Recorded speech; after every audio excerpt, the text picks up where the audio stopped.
It all started 300 years after the Great Disaster. Magic spiraled out of control. The demon race descended from the skies and began a long, brutal war against humanity. After that war, the human population dropped sharply, and society collapsed. 10 powerful people awakened great magic and created huge protective barriers. These barriers held back the invading demons, letting humanity survive for a while.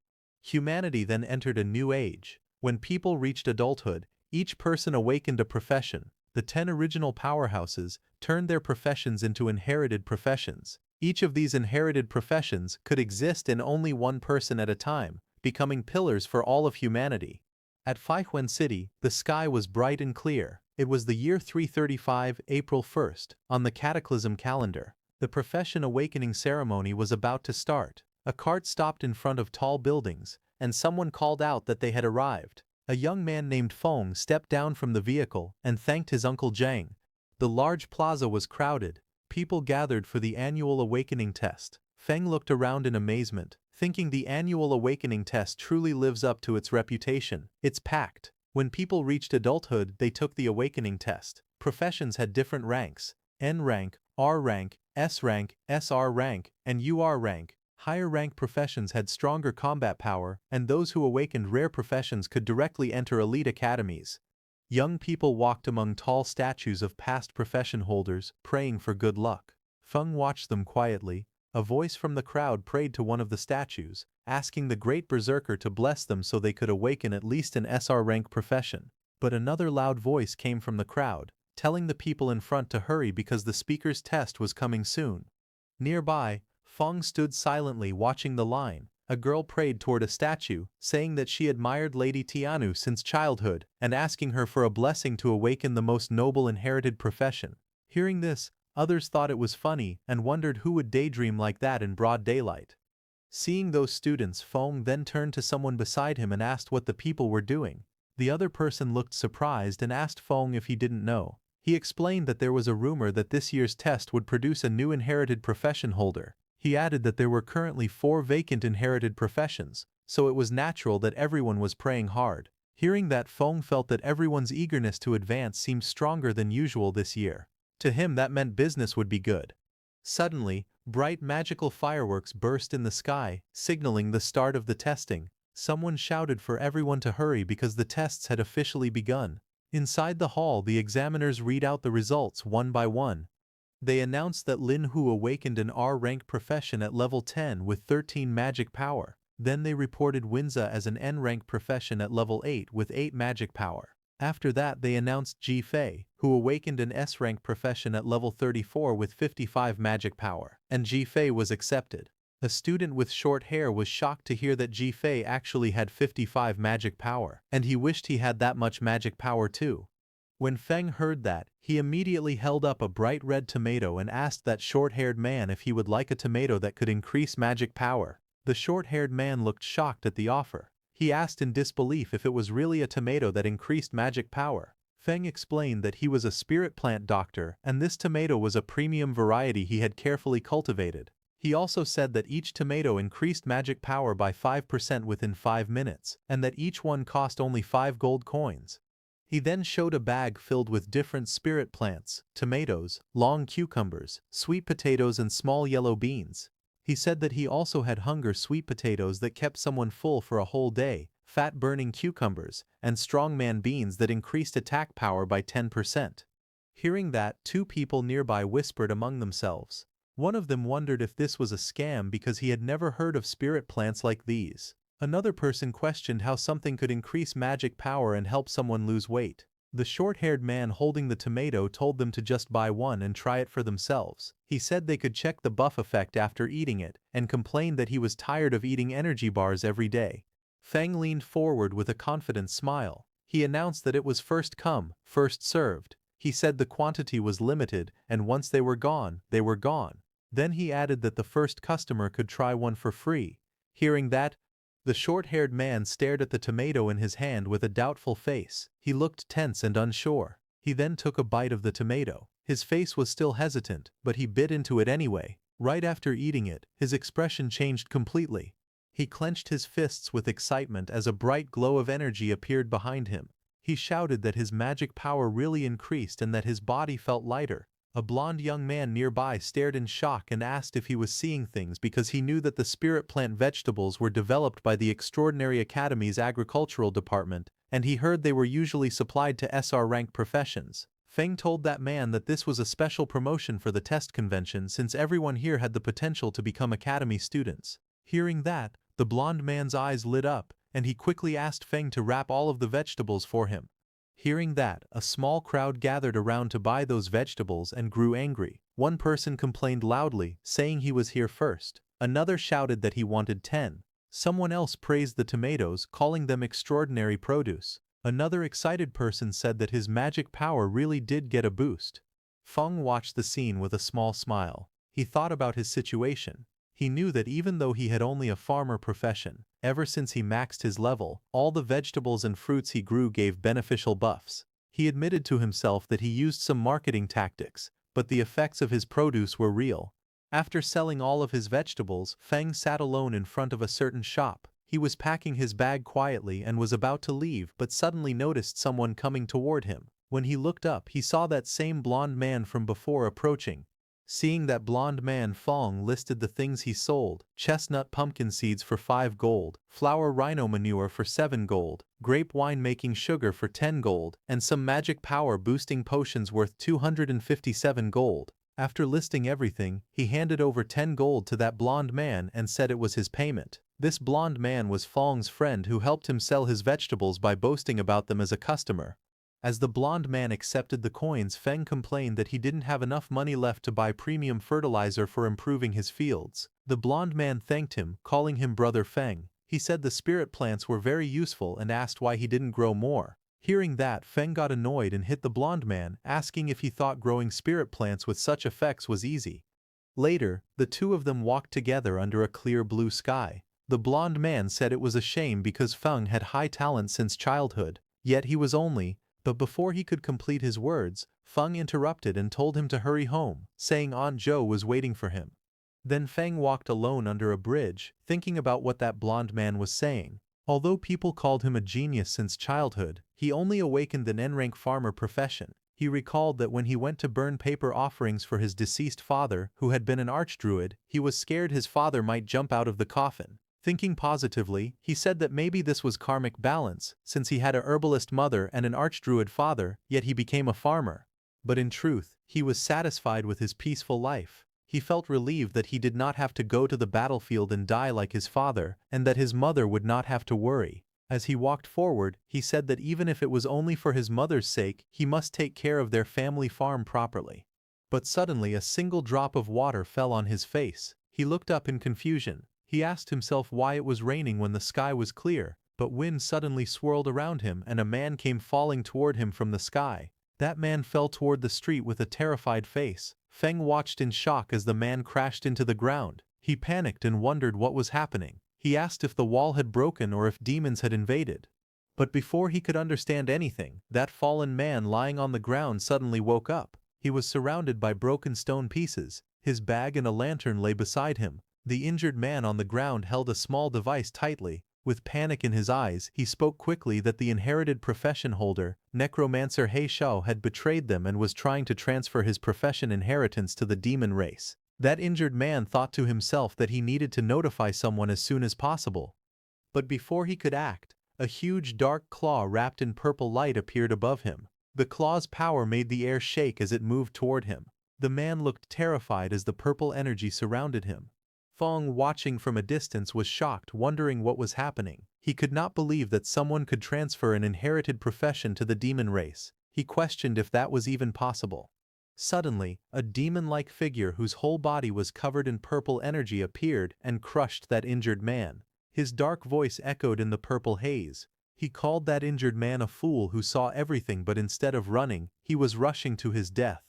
That demon-like figure grabbed his shoulder and thought that if he hadn't been injured by forbidden magic, he would have escaped the city already. And once he transferred his inherited profession to the demon race, he would gain an immortal body. But since he had been delayed for so long, the academy had probably noticed his actions by now. But suddenly the demon's eyes narrowed sharply as it sensed something.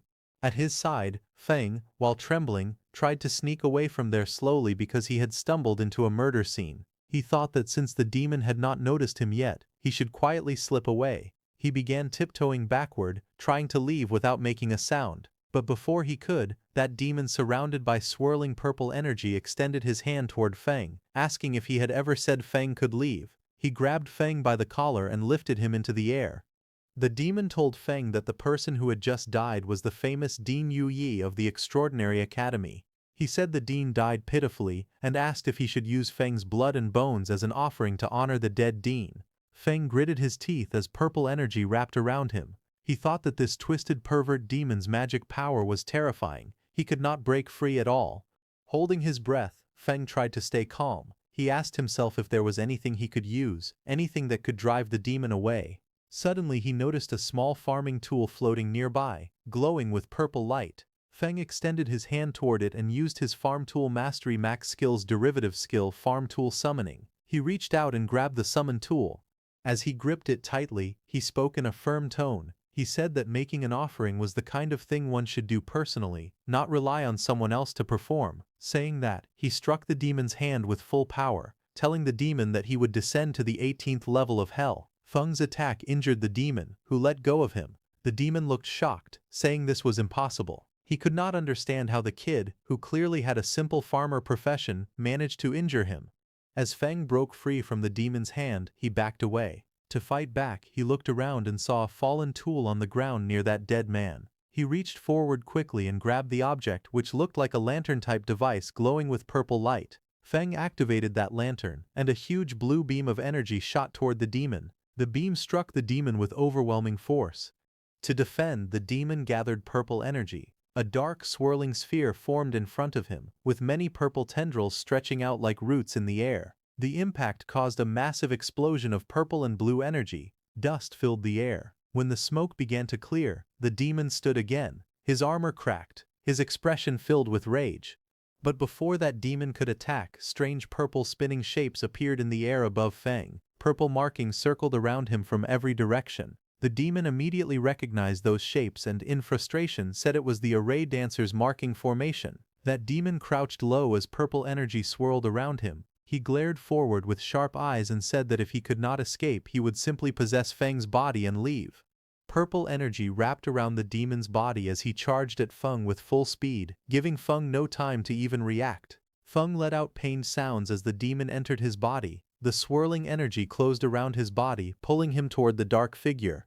Inside Feng's mind, the demon smirked and told Feng that even though he had the lowest profession, his talent was still decent, and he should feel lucky to become his vessel. Hearing that, Feng laughed nervously.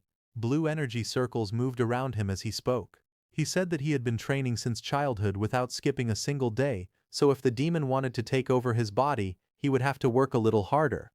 But the demon remained confident. His voice echoed again, saying that inferior was inferior, and his power was something Feng would never reach. And the next second, Feng fell to the ground. Purple chains of energy wrapped around him tightly. He looked down weakly and said it seemed like luck was not on his side this time. His hand slowly reached out toward a knife lying just within his reach. As his fingers stretched toward it, Feng grabbed it and raised the sharp knife in his hand while dark purple energy surrounded him. His eyes were firm as he told the demon that they should both go down together happily. Hearing that, the demon became alarmed. He tried to stop Feng, asking what he was doing, but the next second, Feng stabbed himself hard in the stomach. Blood burst out as he held the knife tightly. He shouted that even if they both perished together, he would never give up his body. Feng's vision started to fade. In his thoughts he spoke to his father, saying he did not want to go over there and get scolded. His body fell to the ground. His eyes were closed, and purple energy wrapped tightly around him. But suddenly, a glowing golden light formed from his chest. The light grew brighter and brighter, spreading around him. That demon stared at the glow with fear and confusion. He wondered what the dazzling light was and asked himself if Feng's magic power was erupting. The next second, a blinding golden light burst open in the sky. The demon below looked up at it with shock as the golden beams spread out in all directions like glowing branches. Then that light wrapped around the demon's body. He stepped back in fear. His voice shook as he shouted that this could not be happening. He shouted that it was impossible. But more golden strands tightened around him. They spun faster and faster, forming a thick cocoon of golden lines around his entire body. The cocoon glowed even brighter, twisting with great force. In the next moment, a violent blast erupted from inside it. Purple power and shattered pieces flew out as something inside was destroyed.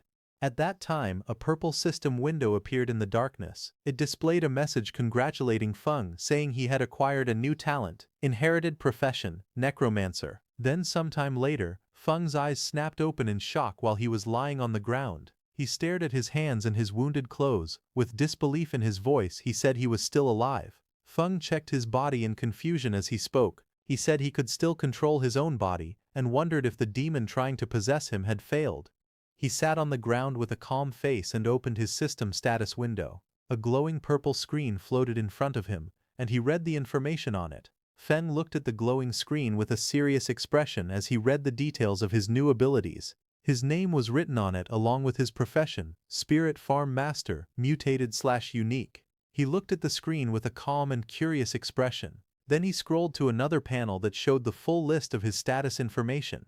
His name was Lin Feng, profession, Spirit Farm Master, which was mutated and unique. He was level 1 with 300 strength, 300 constitution, 100 agility, 110 magic power, 100 spirit, and 300 luck points. His skills were rapid land clearing, efficient planting, rapid harvesting, yield increase, farm tool mastery at max level, undead affinity passive, transcendent growth basic, undead summoning basic, and soul extraction passive. Feng stared at the screen closely. His eyes widened as he realized that his level had reset to 1, but all his maxed-out farmer attributes were still there. Looking closely, he found that his magic power had increased as well because of that demon's soul force. With this, he realized that once he leveled up again, his attributes could break past the old limits of the farmer class. But he looked annoyed as he read the list of new skills. Among them, he noticed the undead summoning. He muttered that he could actually summon undead, but he hoped it would not summon that guy. Feng activated his farming skill, and in his left hand green energy swirled around his fingers. In the next moment Feng raised his right hand and used the other power he was feeling before. This time purple lightning-like energy wrapped around his fingers. He stared at it with shock, watching the power rise through the air. Then Feng combined both of those energies and saw green and purple energies mixing inside his hand. He slowly realized what was happening. The farmer's magic power was merging together with the undead magic power. His face turned tense. He closed his eyes for a moment as he understood that something inside him had changed. He saw his glowing profession chart filled with symbols. He saw a green calm chart, and then he saw another chart releasing violent purple lightning. His profession tree was forming new branches. With a worried look, he realized that his profession tree had split. He had not changed classes. He had gained an additional profession. Feng stared at it in disbelief. He recognized one of the symbols of that purple chart and understood what it meant. That demon who entered his body earlier was actually an awakener of a legendary inherited profession, Necromancer. He looked at that demon's purple figure lying on the ground and wondered in disbelief if this guy was a necromancer.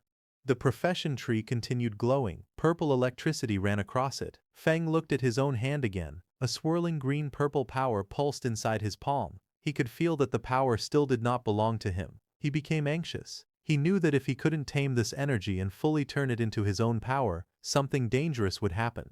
His farmer profession would collapse, disappear, and his consciousness might be devoured by that demon again. Feng covered his face embarrassed. He glanced at the profession tree and thought that the yellow color on his own farming icons looked dirty and earthy.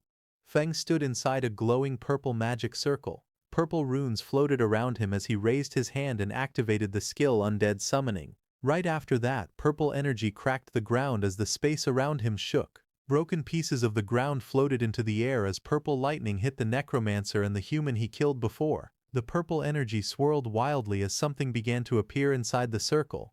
Two figures slowly formed from the purple light. One had a body shining like a pale blue phantom. He was Yue, level 1 undead sage. The second figure appeared glowing bright purple with sharp armor and long hair. He was He Xiao, level 1 undead wild hunt. Feng looked at them and realized it was really that human and the necromancer. Even though their levels had been reset, all their abilities were still preserved and they could level up again.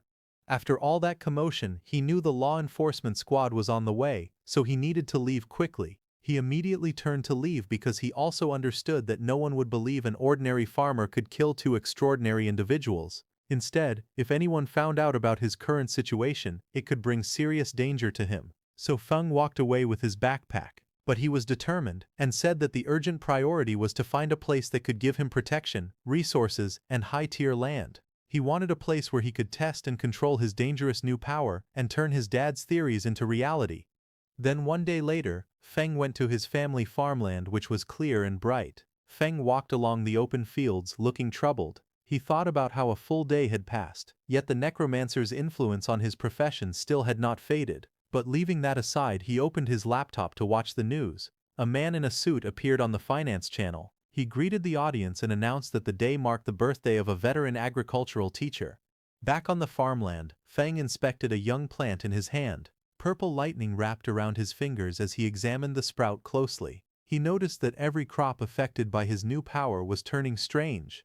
Around him, the mutated plants grew unnaturally. Green vines thickened, stretching under a sky filled with purple energy. The stems twisted into complex shapes, forming net-like structures that shimmered under the sun. Soon, one plant swelled into a large cabbage-like bulb. Purple energy pulsed from within its leaves. The bulb shook and then burst open, releasing thick smoke. Suddenly, a long dark vine shot out and grabbed a small bird mid-flight. Sharp purple spikes rose from the plant as the bird struggled in the air. Feng looked at it in shock. His mouth hung open as he stared at the monstrous plants spreading across the field. He raised his voice in disbelief, wondering what he was even looking at. Panic crept into his face as he realized the danger.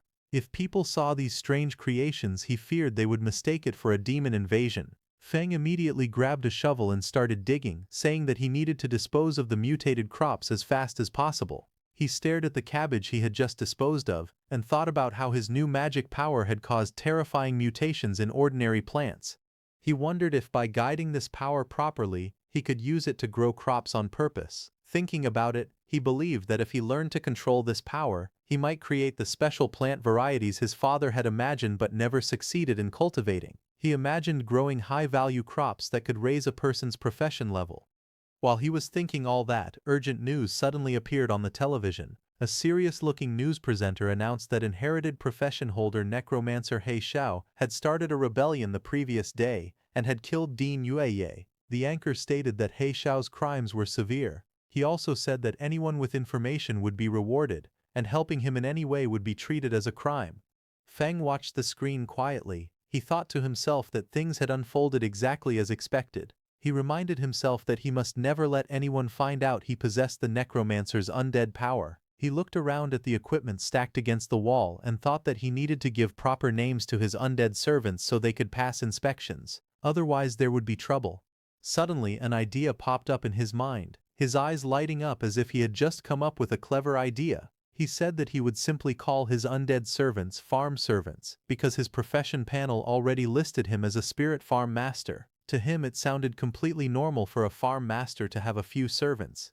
Just as he was thinking, the news reporter announced that, in order to deal with growing demon pressure, the Extraordinary Academy was expanding its enrollment. The reporter explained that anyone who passed the assessment would receive resource support from the Academy, and would even be given private estates capable of producing high-tier crops along with special subsidies. The reporter added that enrolled students would be able to hire farmers to help them grow high-recovery crops. Hearing this, Feng thought that the Academy's land was safe, fertile, and well supported with resources. He realized that this was exactly what he needed right now. He thought about his own situation. His necromancer identity was a dangerous secret, like a ticking time bomb. But Spirit Farm Master, to everyone else that was just a harmless farmer. He told himself that he had to get into the academy no matter what. Then some days later, at the Extraordinary Academy Registration Plaza, inside the registration hall, a row of examiners in black suits sat behind a long desk. One of the men asked for the next applicant's information. He looked up and said in a flat tone that they needed the applicant's name, age, awakened profession, and level. Feng stepped forward. He carried his backpack and calmly stated that he was 18 years old and that his profession was Spirit Farm Master, Level 1. Hearing that, one of the examiners repeated the words Spirit Farm Master with confusion. He scanned the documents in his hand and frowned. He said he had never heard of that profession and assumed it was another non-combat job trying to sneak in. He told Feng to release his profession aura. Feng lifted his hand and a green aura formed around it, swirling like spiritual energy. The examiner stared at it with disdain. He leaned back unimpressed and called it the garbage aura of a farmer profession. He waved dismissively and told him not to waste his time, then shouted for the next applicant.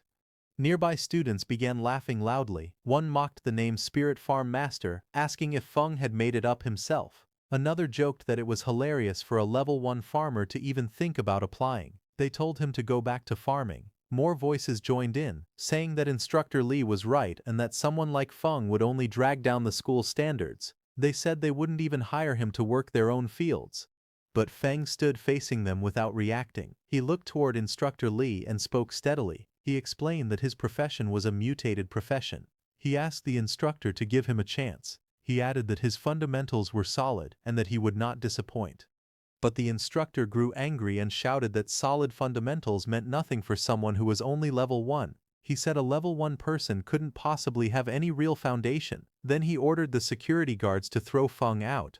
Hearing that, Feng stepped forward calmly and reminded the instructor of the rules. He said the recruitment notice clearly stated that all professionals were allowed to take the test. He warned the instructor to be careful, saying he might even report him. Feng then held up his phone. With a smug look he pretended to call the supervision bureau and said there was a teacher refusing to let him take the academy exam.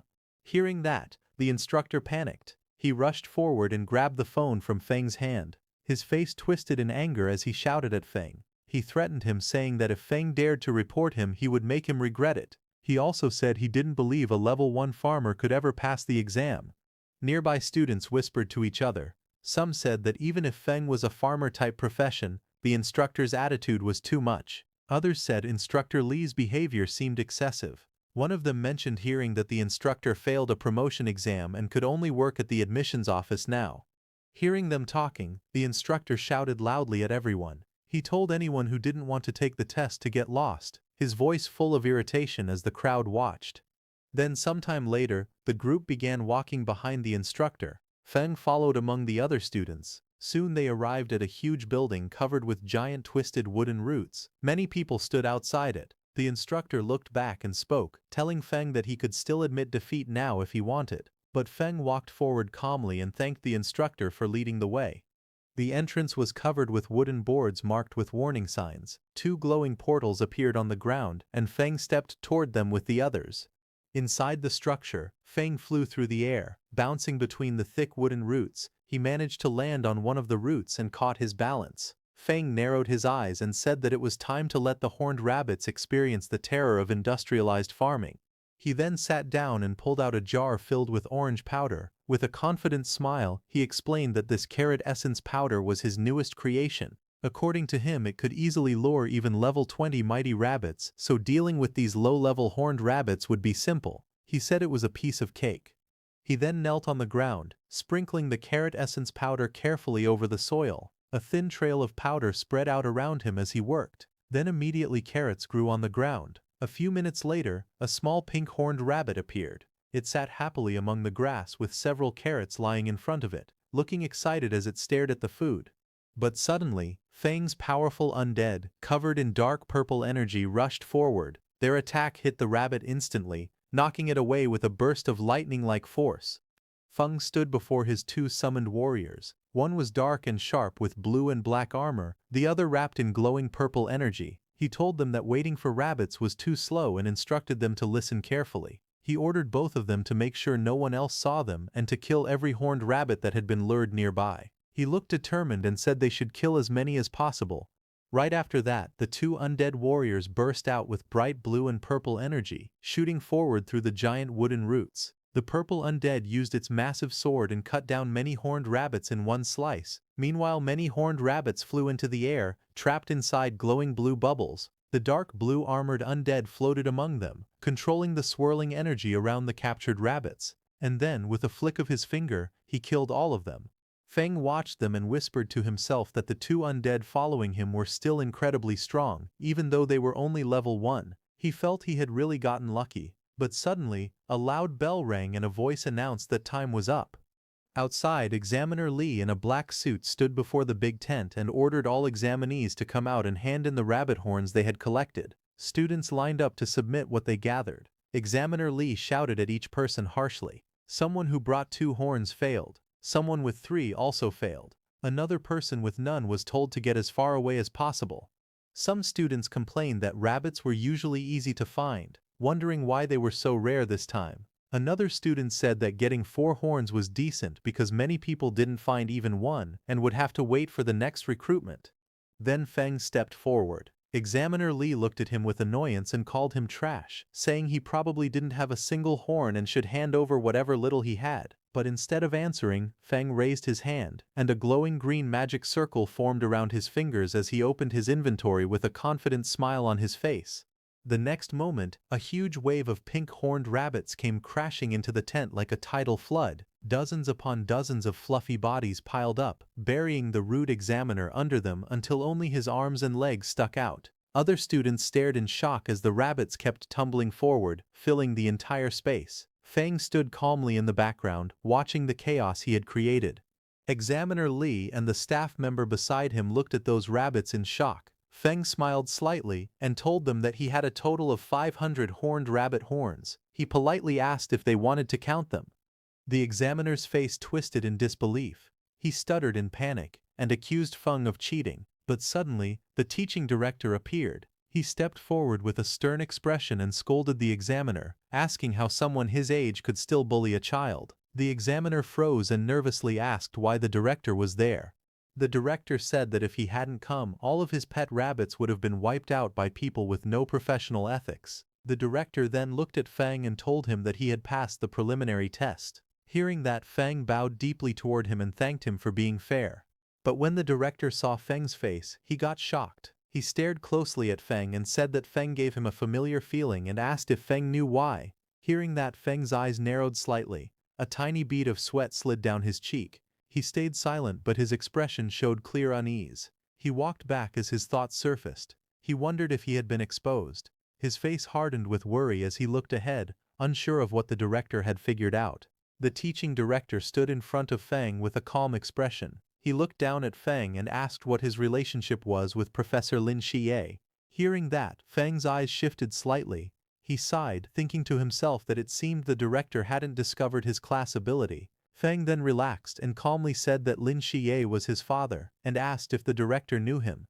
Hearing that, the director's expression softened. He leaned forward with interest and said that Feng was the son of an old friend. Judging from the situation, he assumed Feng was planning to enroll in the school. The director then asked if there were any difficulties and, as his uncle, offered to pull some strings for him.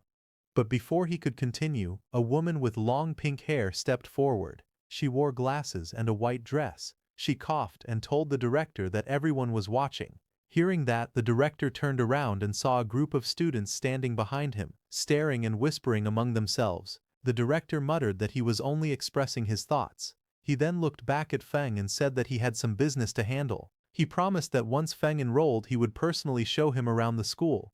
The director walked away, and the next second his body was surrounded by swirling smoke and he disappeared. Feng watched him leave, a bead of sweat trailing down his cheek as he wondered why the teaching director gave off such unreliable vibes.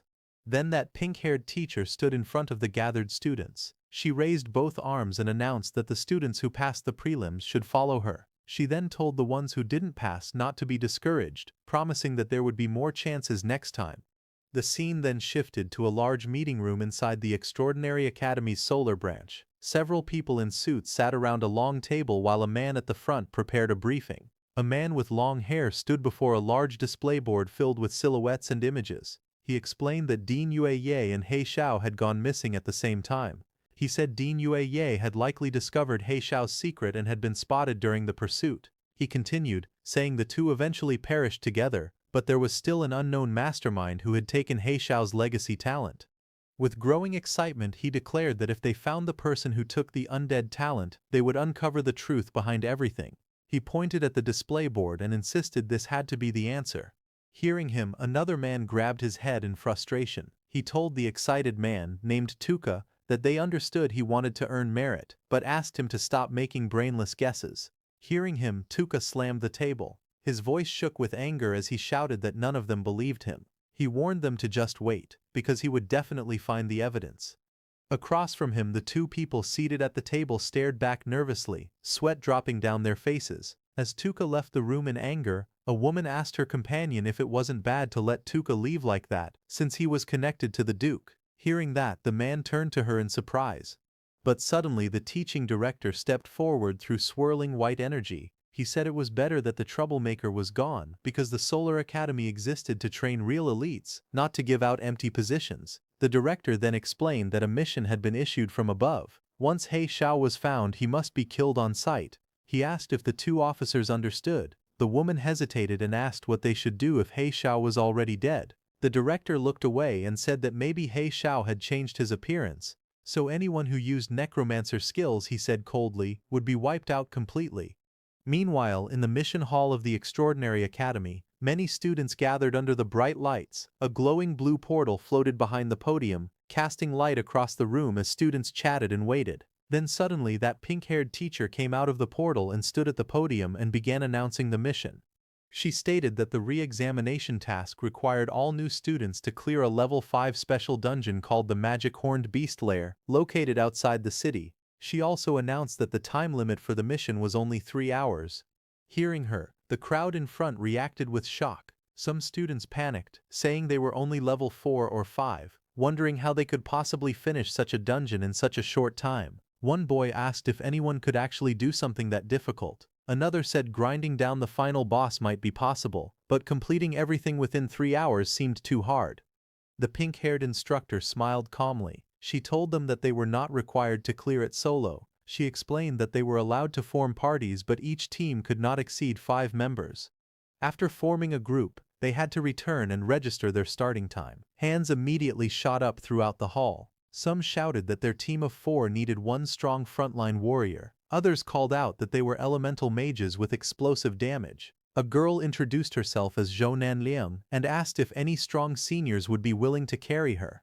Among the lively crowd, Feng stood off to the side, carrying his backpack. He looked down at a glowing system screen in front of him, reading the mission details displayed on it. While Feng was standing quietly, suddenly a pair of red high-heeled boots stepped toward him. Feng lifted his head slightly, noticing someone approaching. A pink-haired girl with twin buns stood in front of him, smiling warmly. She introduced herself as a level 7 magic class student. She told him she had watched his prelims and saw how he managed to kill so many magic-horned rabbits. She said he must be very amazing and politely asked if she could team up with him. Feng listened calmly. In his thoughts, he noted that a level 7 student was definitely strong enough to solo the dungeon. He thought that if he were still just a farmer class, he would happily accept such an invitation. But his necromancer abilities absolutely could not be exposed, so he needed to avoid teaming up. He rubbed the back of his head with a relaxed smile and told her he preferred acting alone, gently refusing her offer. Hearing that, the girl kept her pleasant expression and wished him a smooth clear. She then turned and walked away in her red heels. Feng also walked off in the opposite direction, ready to face the mission alone.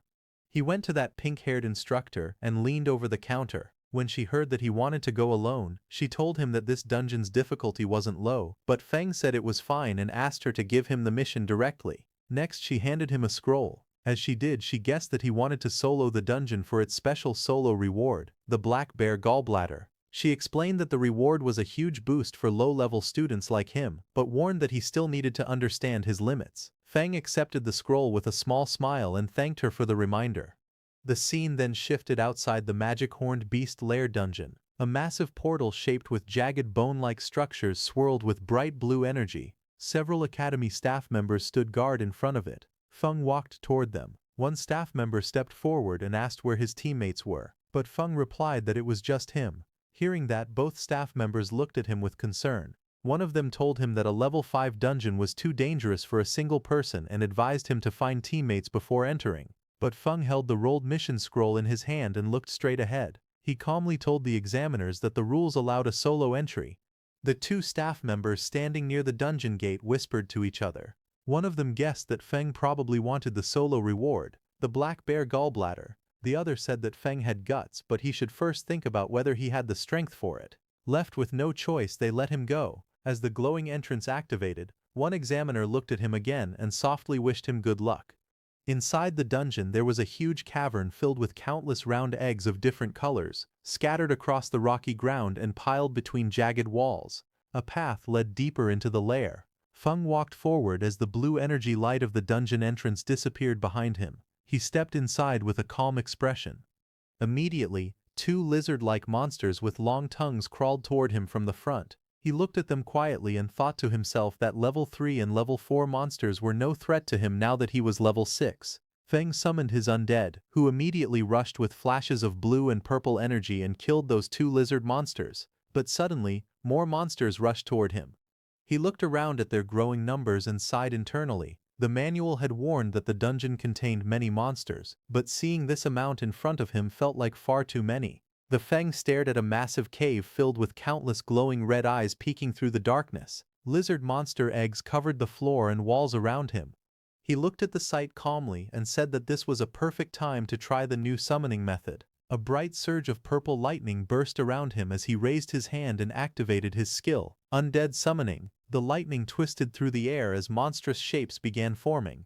Moments later, those two lizards who were killed by Feng's undead before turned into lizard undead and appeared before him. Their bodies glowed with blue flames, their forms flickering like shadows as they waited for orders. Standing confidently, Feng pointed forward and commanded them to charge. From afar, the undead rushed out like a storm. Blue and purple energy streaks filled the entire passage, shaking the surroundings. Behind Feng, his two humanoid undead stood on the rocks, watching the advance. Watching those lizard undeads, Feng realized that beast-type undead kept some traits from when they were alive. They were aggressive but had low intelligence and could only follow simple commands. Feng observed them quietly. He noted that they consumed less magic power than others, but he wondered if they could do small chores like carrying water as well as fighting. Feng then sent his humanoid undead too. Those humanoid undead rushed forward, leaving trails of blue and purple light behind them. Both moved with sharp, deadly energy. The purple undead took out his long swords and struck first, swinging his long sword through the air. Powerful purple lightning wrapped around him as he slashed at the flying creatures in front of him. His attack scattered feathers and light everywhere. The blue humanoid undead formed hand signs and cast a spell. Blue energy gathered around him as countless glowing projectiles shot forward like energy balls, trapping those flying bird-like monsters. Watching those humanoid undead, Feng realized that they had higher wisdom. They could use the skills they had when they were alive and fought with more flexibility. Feng smiled with his hands on his hips, thinking that in the future he could let them handle chores like weeding and fertilizing the fields. By now, Feng's lizard undead had finished killing. Feng raised his hand and used his undead summon skill again. Sharp spear-like streams of magic shot outward as several lizard-shaped monsters' dead bodies blasted with necromancy energy. Suddenly, a bright system window appeared in front of him. It displayed a message saying he had leveled up to level 7. Now behind him many lizard and bird undead emerged. Their bodies burned with blue flame and their eyes glowed sharply as they floated around him. Feng looked calm and simply said that the efficiency was not bad. Feng then walked forward through the tunnel and reached a large chamber. Feng was amazed to see that he had reached the boss room in just half an hour. Suddenly, a loud metallic crack echoed as thick chains snapped apart. The ground shook as a giant bear-like monster came out of that massive cave. Its eyes glowed white, and chains still hung from its body while it roared across the chamber. Feng looked at the boss with a sharp expression. He said that since this was the boss, it was perfect for testing overall combat power. He called for all his undead to come out. All of Feng's humanoid and beast undead appeared behind him. Energy swirled around all of them as they lined up at his command. Feng then issued his orders. He told Heishao to handle the frontal containment. He told Yueye to curse and weaken the boss. He instructed the other undead units to attack the boss's joints and its eyes. On his command, all of his undead charged at the giant bear monster standing in front of him. They continuously attacked across its fur as it struggled and roared. In front of it, Feng sat calmly on a mat, a small snack box and his backpack beside him as if he were having a quiet break while the battle raged. He watched the ongoing fight and noted that the coordination of his undead was getting smoother. He was eating grapes, and system notification points popped up saying his magic power had recovered by 666 points, and it kept increasing as he ate more and more grapes. Then Feng's purple undead lunged at the chained boss. The boss monster swung its claws, but it did no damage to the purple undead, and it got closer to the boss. The purple undead collected huge amounts of lightning energy in his hand and punched the boss monster. His punch was so powerful that the whole ground exploded with a huge explosion. It was a massive burst of energy that swallowed the monster in blinding light. Immediately, a system notification appeared in front of Feng, showing that he had leveled up again and became level 8. Just as the bear monster died, a pile of glowing reward pouches appeared on the ground, shining with warm golden light. Feng immediately crouched down and examined one of the rewards in his hand.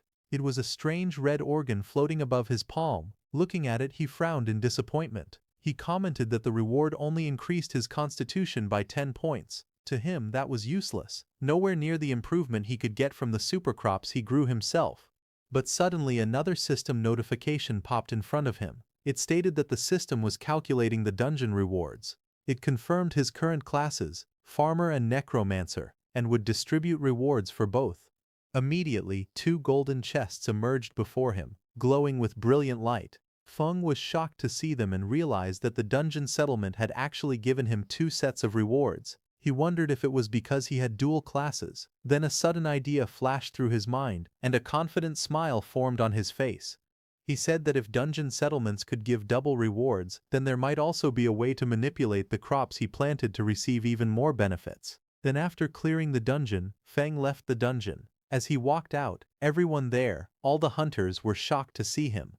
One of them muttered in shock, asking if he had really finished the dungeon alone. 2 of the hunters whispered among themselves, their voices filled with doubt. One shouted that it was impossible. Everyone knew how dangerous the inside of that cave was. There was no way he had cleared it alone. He claimed that Feng must have hidden inside just to save face and never gone deeper. Another hunter added that it didn't make sense, his clothes were spotless. There was no way someone that clean had fought through a swarm of magic beasts.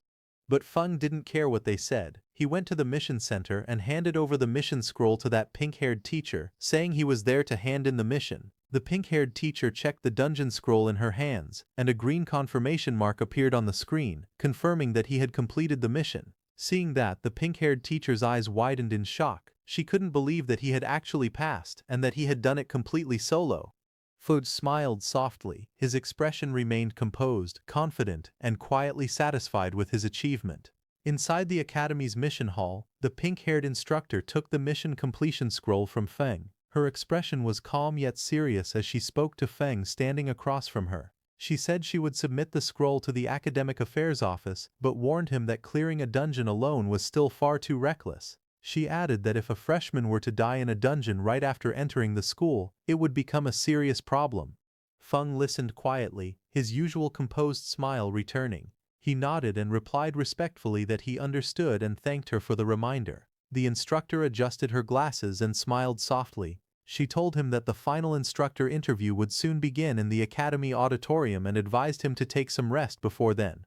Feng nodded again and turned away, walking down the bright hallway with his hands in his pockets. Behind the glass walls, a few upperclassmen noticed him leaving.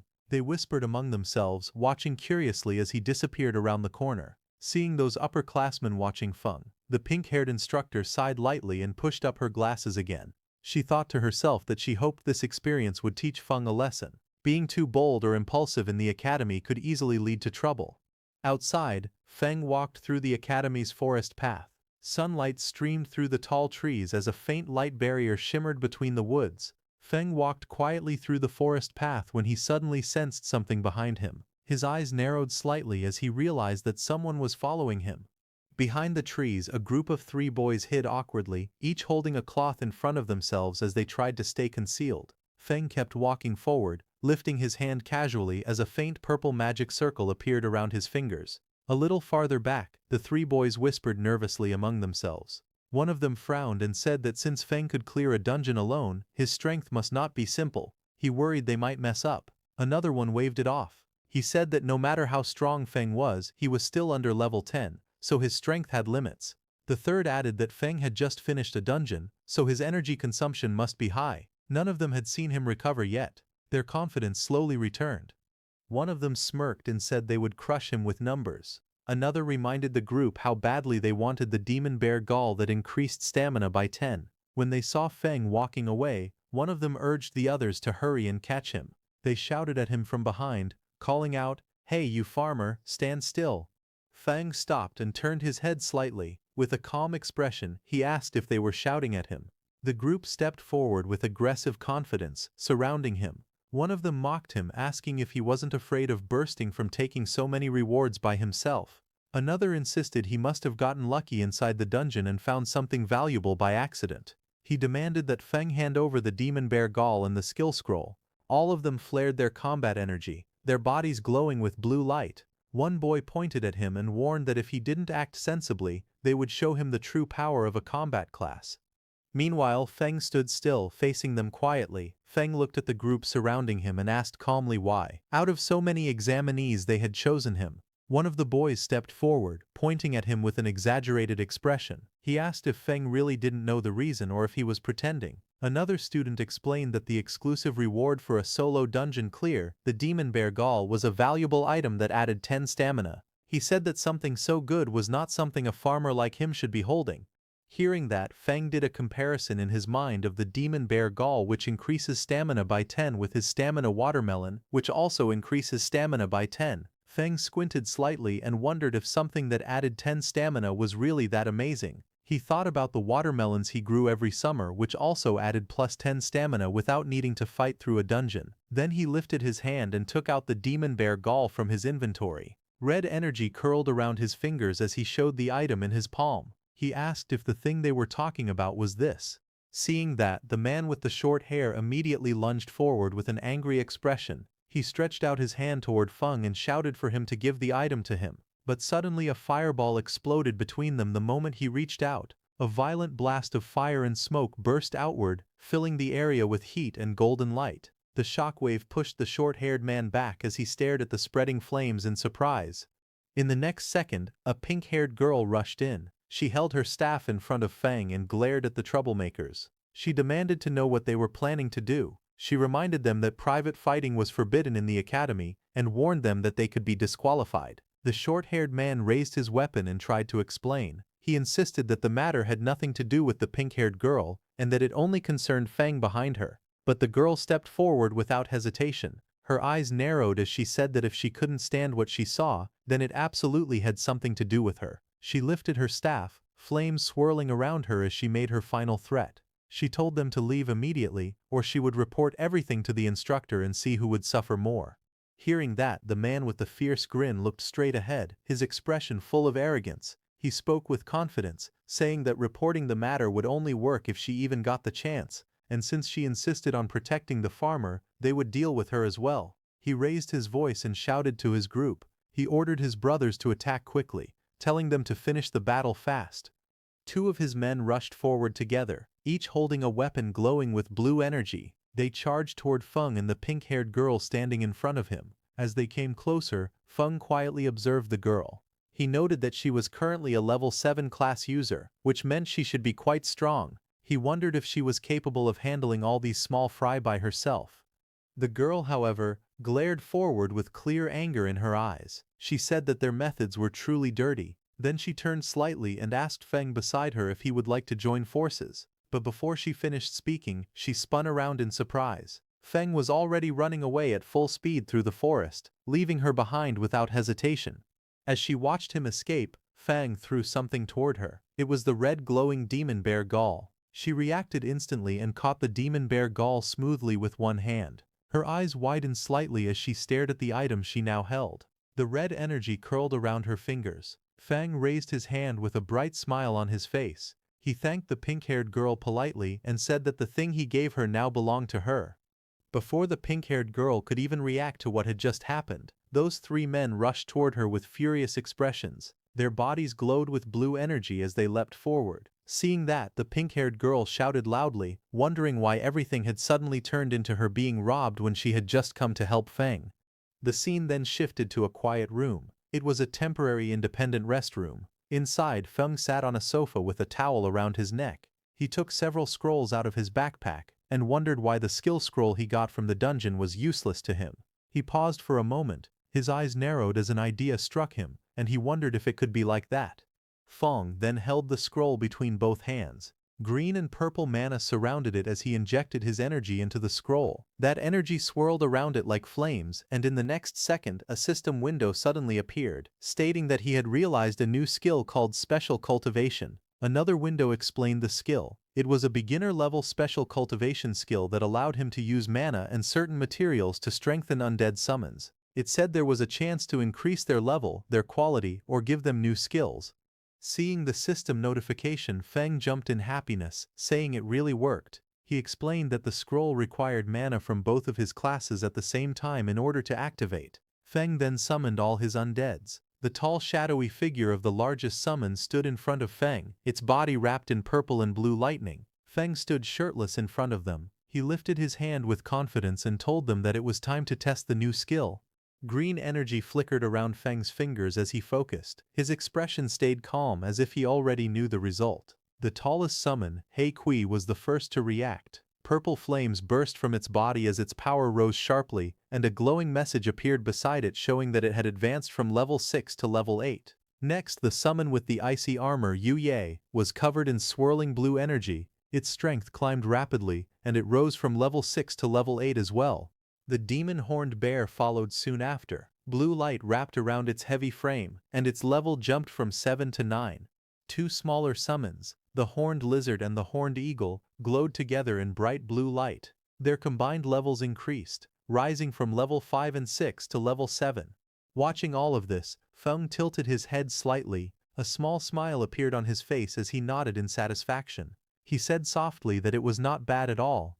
He stood facing his newly empowered summons. Purple and blue energy stormed around their bodies. The huge figures of Hei Kui and Yue Yu towered in front of him, both stronger than before as they waited for his next command. Watching them, Feng lowered his eyes, and a quiet thought formed in his mind. He said that the only bad thing was when he would be able to obtain new fields because he couldn't bring himself to ruin the fields at home just to experiment on new crops.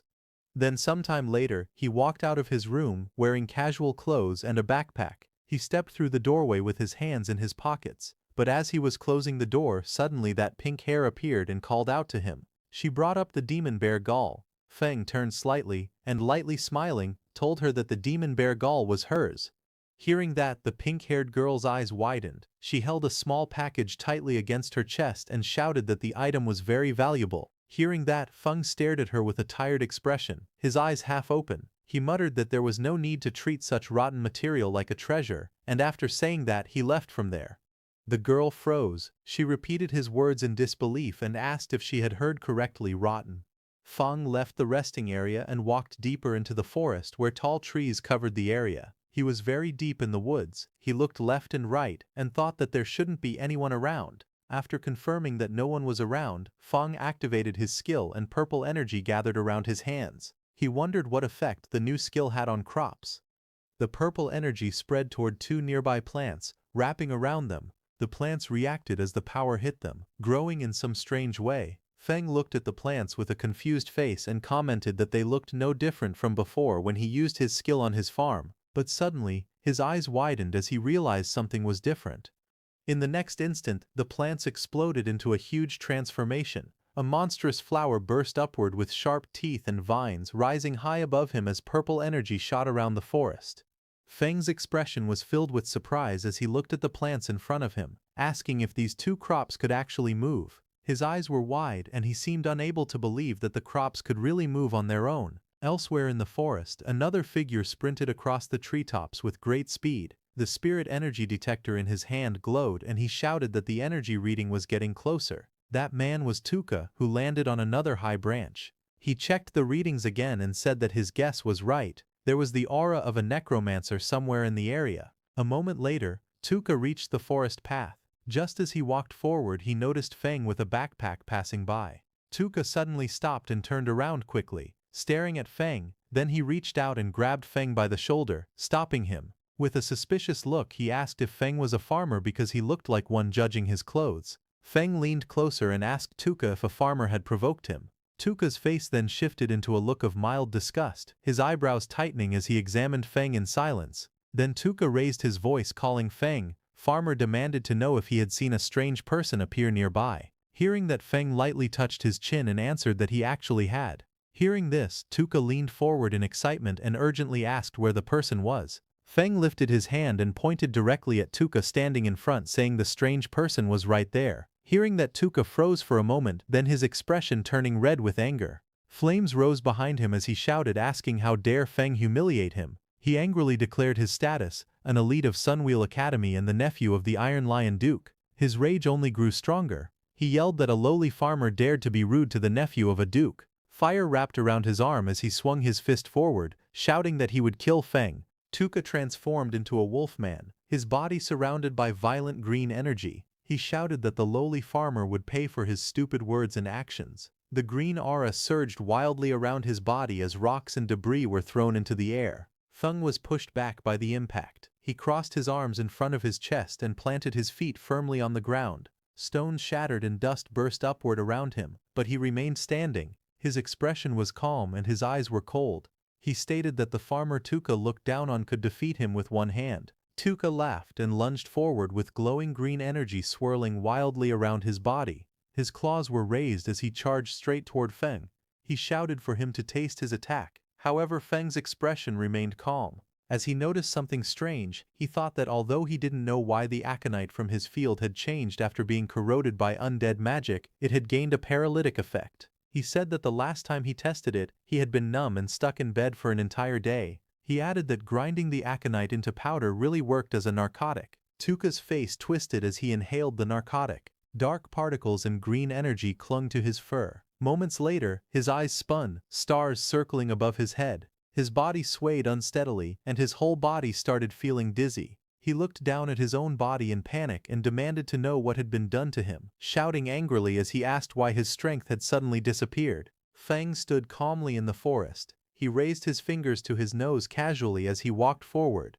With a calm expression, he said that it was just some common aconite powder from the fields. Then he leaned forward, green energy flowing around his arm. With a calm but sharp expression, he said that this was the kind of power farmers had. In the next moment, green streaks burst forward. The attack struck the beast directly, slamming into its body and overwhelming it before it could react. Later, the scene changed. The former elite Tuka hung helplessly from a tree, his hands tied above his head. His shirt lay discarded on the ground, and he was left wearing only his shorts. His body looked weak, and his eyes were dull. Not far away, Feng stood quietly and mocked him, saying that he could not even beat a farmer yet still dared to call himself an elite. As he turned to leave, Feng calmly told him to enjoy cooling off there for a while. He added that when someone eventually found him, he should consider it a lesson learned.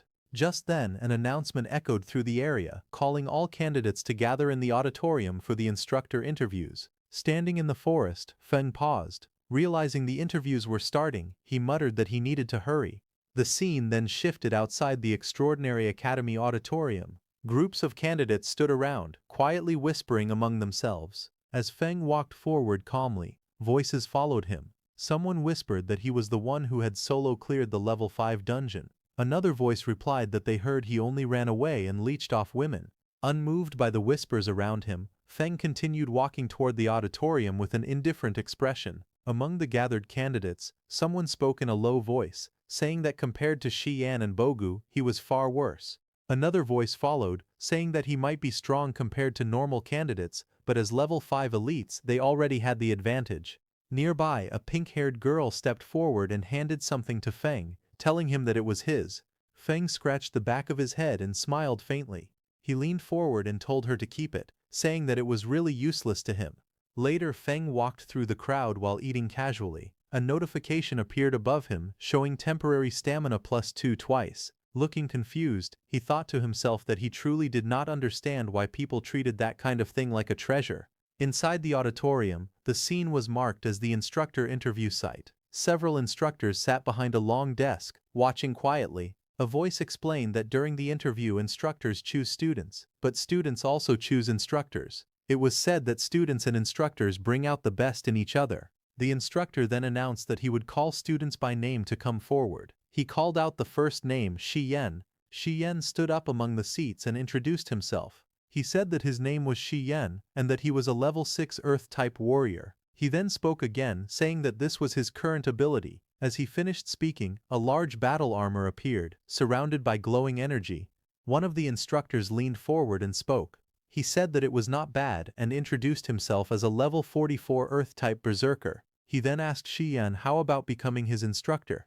Xian reacted immediately and said that he would be honored. After that, the instructor announced the next name and called Yingwu forward. The instructor looked down at the list and called out the next name, saying it was Lin Feng. Lin Feng stood up from his seat and walked forward calmly, moving past the other candidates. As he stepped into the center, he introduced himself. He stated clearly that his name was Lin Feng and that he was a level 8 spirit farm master. As he spoke, green energy rose around his body, surrounding him as he stood there in silence. The two female instructors watched Lin Feng from their seats. The woman with pink hair commented that reaching level 8 at his age was very impressive. The woman beside her leaned closer and reminded her to look carefully, saying he was still just a farmer. Across the table, another instructor leaned against his colleague and spoke casually. He said that their extraordinary academy trained talent for the front lines, not ordinary people meant to be cannon fodder. But he also admitted that Lin Feng had performed very well in both the preliminary and second tests. The main examiner adjusted his monocle and looked at the others. He cleared his throat and suggested that since everyone had different opinions, they should run a combat ability assessment for Lin Feng. After hearing this, the instructors began giving their responses one by one. The man with long dark hair crossed his arms and said he agreed. The woman with pink hair smiled and said it worked for her. Another instructor leaned back casually and said he didn't mind at all. Lin Feng stepped forward as the examiner called out to him. Green energy swirled around his feet while the examiner asked if he was willing to take the combat test. The examiner added that their goal was to train people who could fight demons on the front lines, and without combat ability, things would be difficult. Lin Feng lowered his head slightly, thinking to himself. He said that his current combat strength wasn't very high, and he wanted to fight without exposing his necromancer abilities. Lin Feng lifted his head with a small smile and agreed.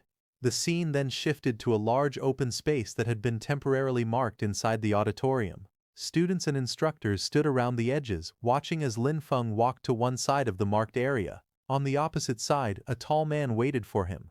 The instructor explained the rules with a wide grin. He said that the evaluation was simple. Lin Feng only needed to last 5 minutes under his attacks, and if he managed that, it would prove he had talent for combat. As the match began, bright golden energy burst out from the instructor's body. The force spread across the arena, shaking the air as powerful waves of pressure shot in every direction. Students nearby bent down under the weight of it. Some trembled as they struggled to stay balanced. One of them gasped, saying that this was the pressure of someone above level 40. Another said he could barely breathe. But when they looked toward Lin Feng, they saw him crouched lightly on the ground. His posture was steady, and his expression stayed calm. Someone watching said in surprise that Lin Feng looked completely fine. The instructor smiled proudly as he looked at Lin Feng. He told him that just for enduring the pressure, he had earned his respect. Then he opened his stance and said that Lin Feng should use all his power and attack with everything he had. Lin Feng lowered his body, steadying himself against the golden pressure. He thought to himself that the pressure from a level 44 fighter was intense, but he could still endure it for now. A glowing green orb formed in Lin Feng's hand as vines of nature energy swirled around him. He stretched his arm forward and called out for his servants to come out. Green light burst upward. As the shapes formed, Lin Feng realized something. By covering the undead in nature magic, he could hide their undead aura. The summoned figures rose, wrapped in bright green vines and leaves, completely concealed by the nature energy surrounding them. Lin Feng stood beside the glowing green figure he had summoned. The large creature looked like a cabbage-shaped bear covered in swirling nature energy. As he watched it, he thought that no one would ever guess this cabbage-looking bear was actually an undead summon. The creature stepped forward, wrapped in bright green vines. Its body glowed strongly, making it look like a rare mutant beast. From the other side of the arena, the instructor narrowed his eyes in surprise. He said that this kind of dense nature magic looked like a rare mutated profession. A smile grew on the instructor's face. He raised his curved blades, lightning-like energy dancing around them. He called out to Lin Feng, saying it was interesting and telling him to come at him. The green cabbage-like bear rushed forward, its body wrapped in bright nature energy. Across from it, the instructor charged in with yellow flames swirling around his weapons. Both figures clashed in the open courtyard, their energies filling the space. Bright streaks of green and yellow flashed everywhere as the two forces collided. The instructor swung his blades with great force while the glowing creature pushed back with its nature power. In the next moment the instructor went flying upward. His face twisted as he let out a loud scream and charged straight at the cabbage-like bear. Bright yellow sparks burst around the green creature as the instructor's attack struck it again and again. Even while taking heavy blows, the glowing cabbage-like bear stayed standing, its body shaking from the impact. One of the instructors watching from a distance looked surprised. He said that any normal summon would have disappeared by now, but this one was still holding on. The green creature then roared and rushed forward, pushing through the attacks. Yellow and green energy clashed wildly as it charged straight at the instructor, refusing to fall no matter how badly it was hit. One of the instructors looked at the battlefield with sweat running down his face. He asked calmly if old G was starting to get tired. Lin Feng stood nearby with a relaxed expression. He thought that his summons were undead, so they didn't feel pain or complain. He said that small injuries could be healed easily with a bit of magic. Old J watched Lin Feng and wiped away sweat. He admitted to himself that he originally wanted to show off in front of the students, but now he realized Lin Feng had real talent. He thought that he would need to get serious. Old G then looked directly at Lin Feng. He told him that he would compensate him for the destroyed summon, and asked him to watch closely. The instructor explained that normal summoner professions had to pay a price to make a contract with their summons. If the summon was destroyed, it disappeared, and the contract ended. The instructor activated a powerful skill. Golden energy exploded around him as the words Berserk skill Bloodthirst appeared. He rushed forward with overwhelming force and struck Lin Feng's green summon. The impact shattered the creature's body. Pieces of green energy scattered everywhere as the instructor stood in the center of the blast, holding his curved weapon. After the attack finished, the instructor stood proudly with his arms crossed. Golden flames wrapped around his entire body. He looked completely confident, satisfied with the result of his strike. The instructor looked at Lin Feng and spoke with a mocking smile. He said that losing a summon must hurt and told Lin Feng to go ahead and cry. He added that he liked straightforward, emotional students the most. Lin Feng stood behind him with one hand near his eye, pretending to wipe away a tear. But in the next moment, green energy slowly rose around him. His face turned calm and blank, showing no sadness at all. The instructor stared at Lin Feng in confusion. He wondered why the boy didn't look upset at all. He questioned if Lin Feng was so overwhelmed that he had gone past the point of showing emotion.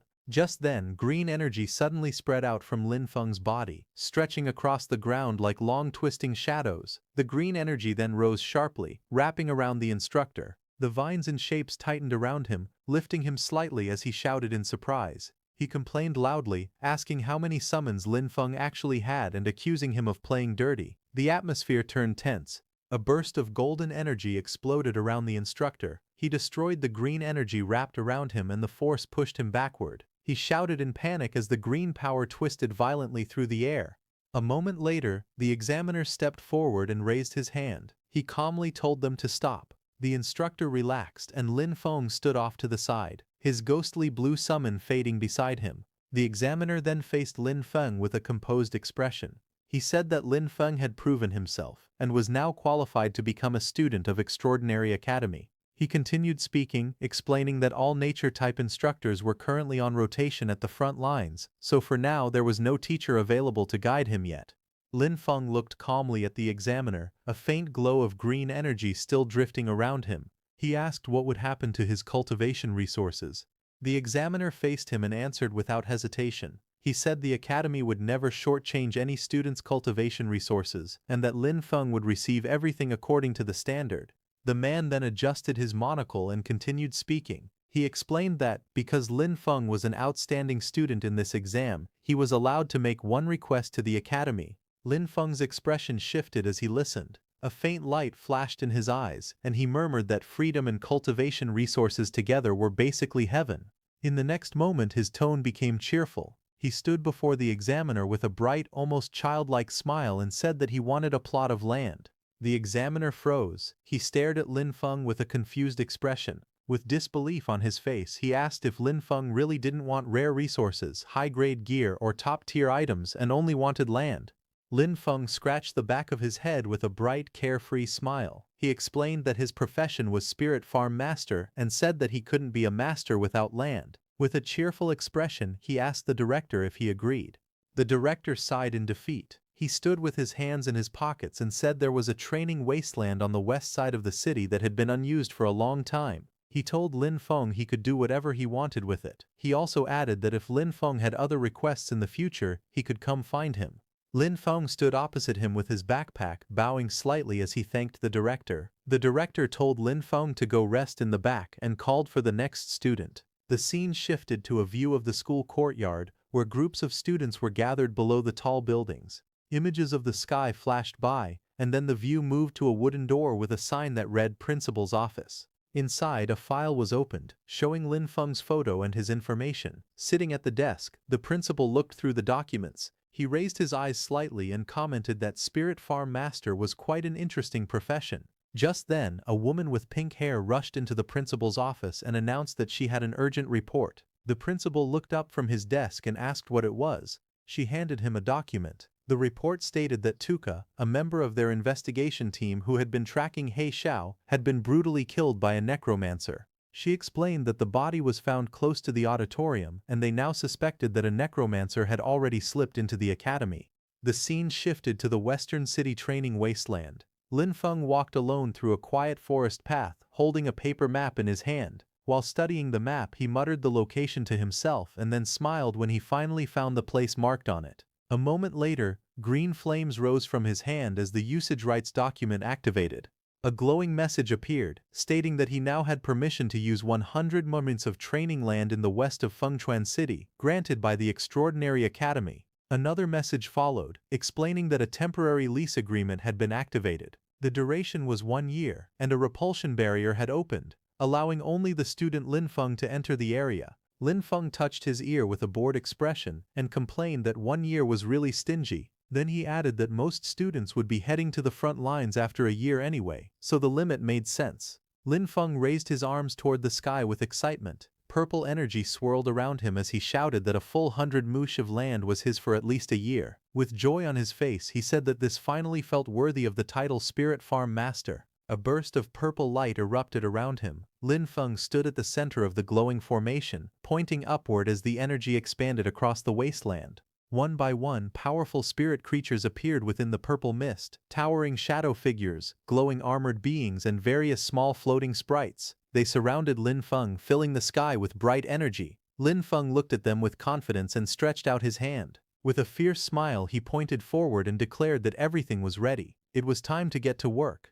A dark, shadowy spirit released a violent burst of purple energy. The force shook the ground and sent rocks flying in all directions as the creature landed with immense power. Not far away, another summoned spirit, one made entirely of blue water, rose into the air. Waves erupted around it as it flew forward, controlling the water beneath it.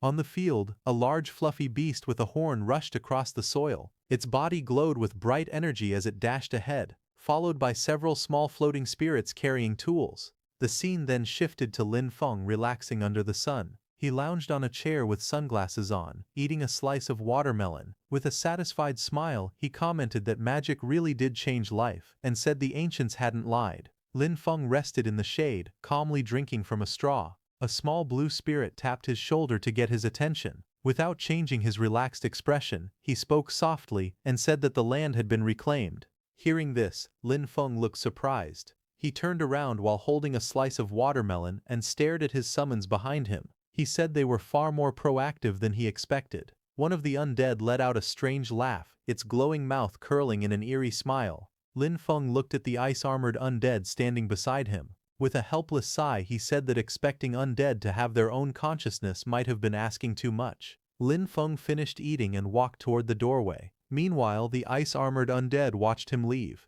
Its glowing eyes followed him quietly, its expression calm and unreadable. A faint smile slowly formed on its face, the cold blue light around its body flickering softly.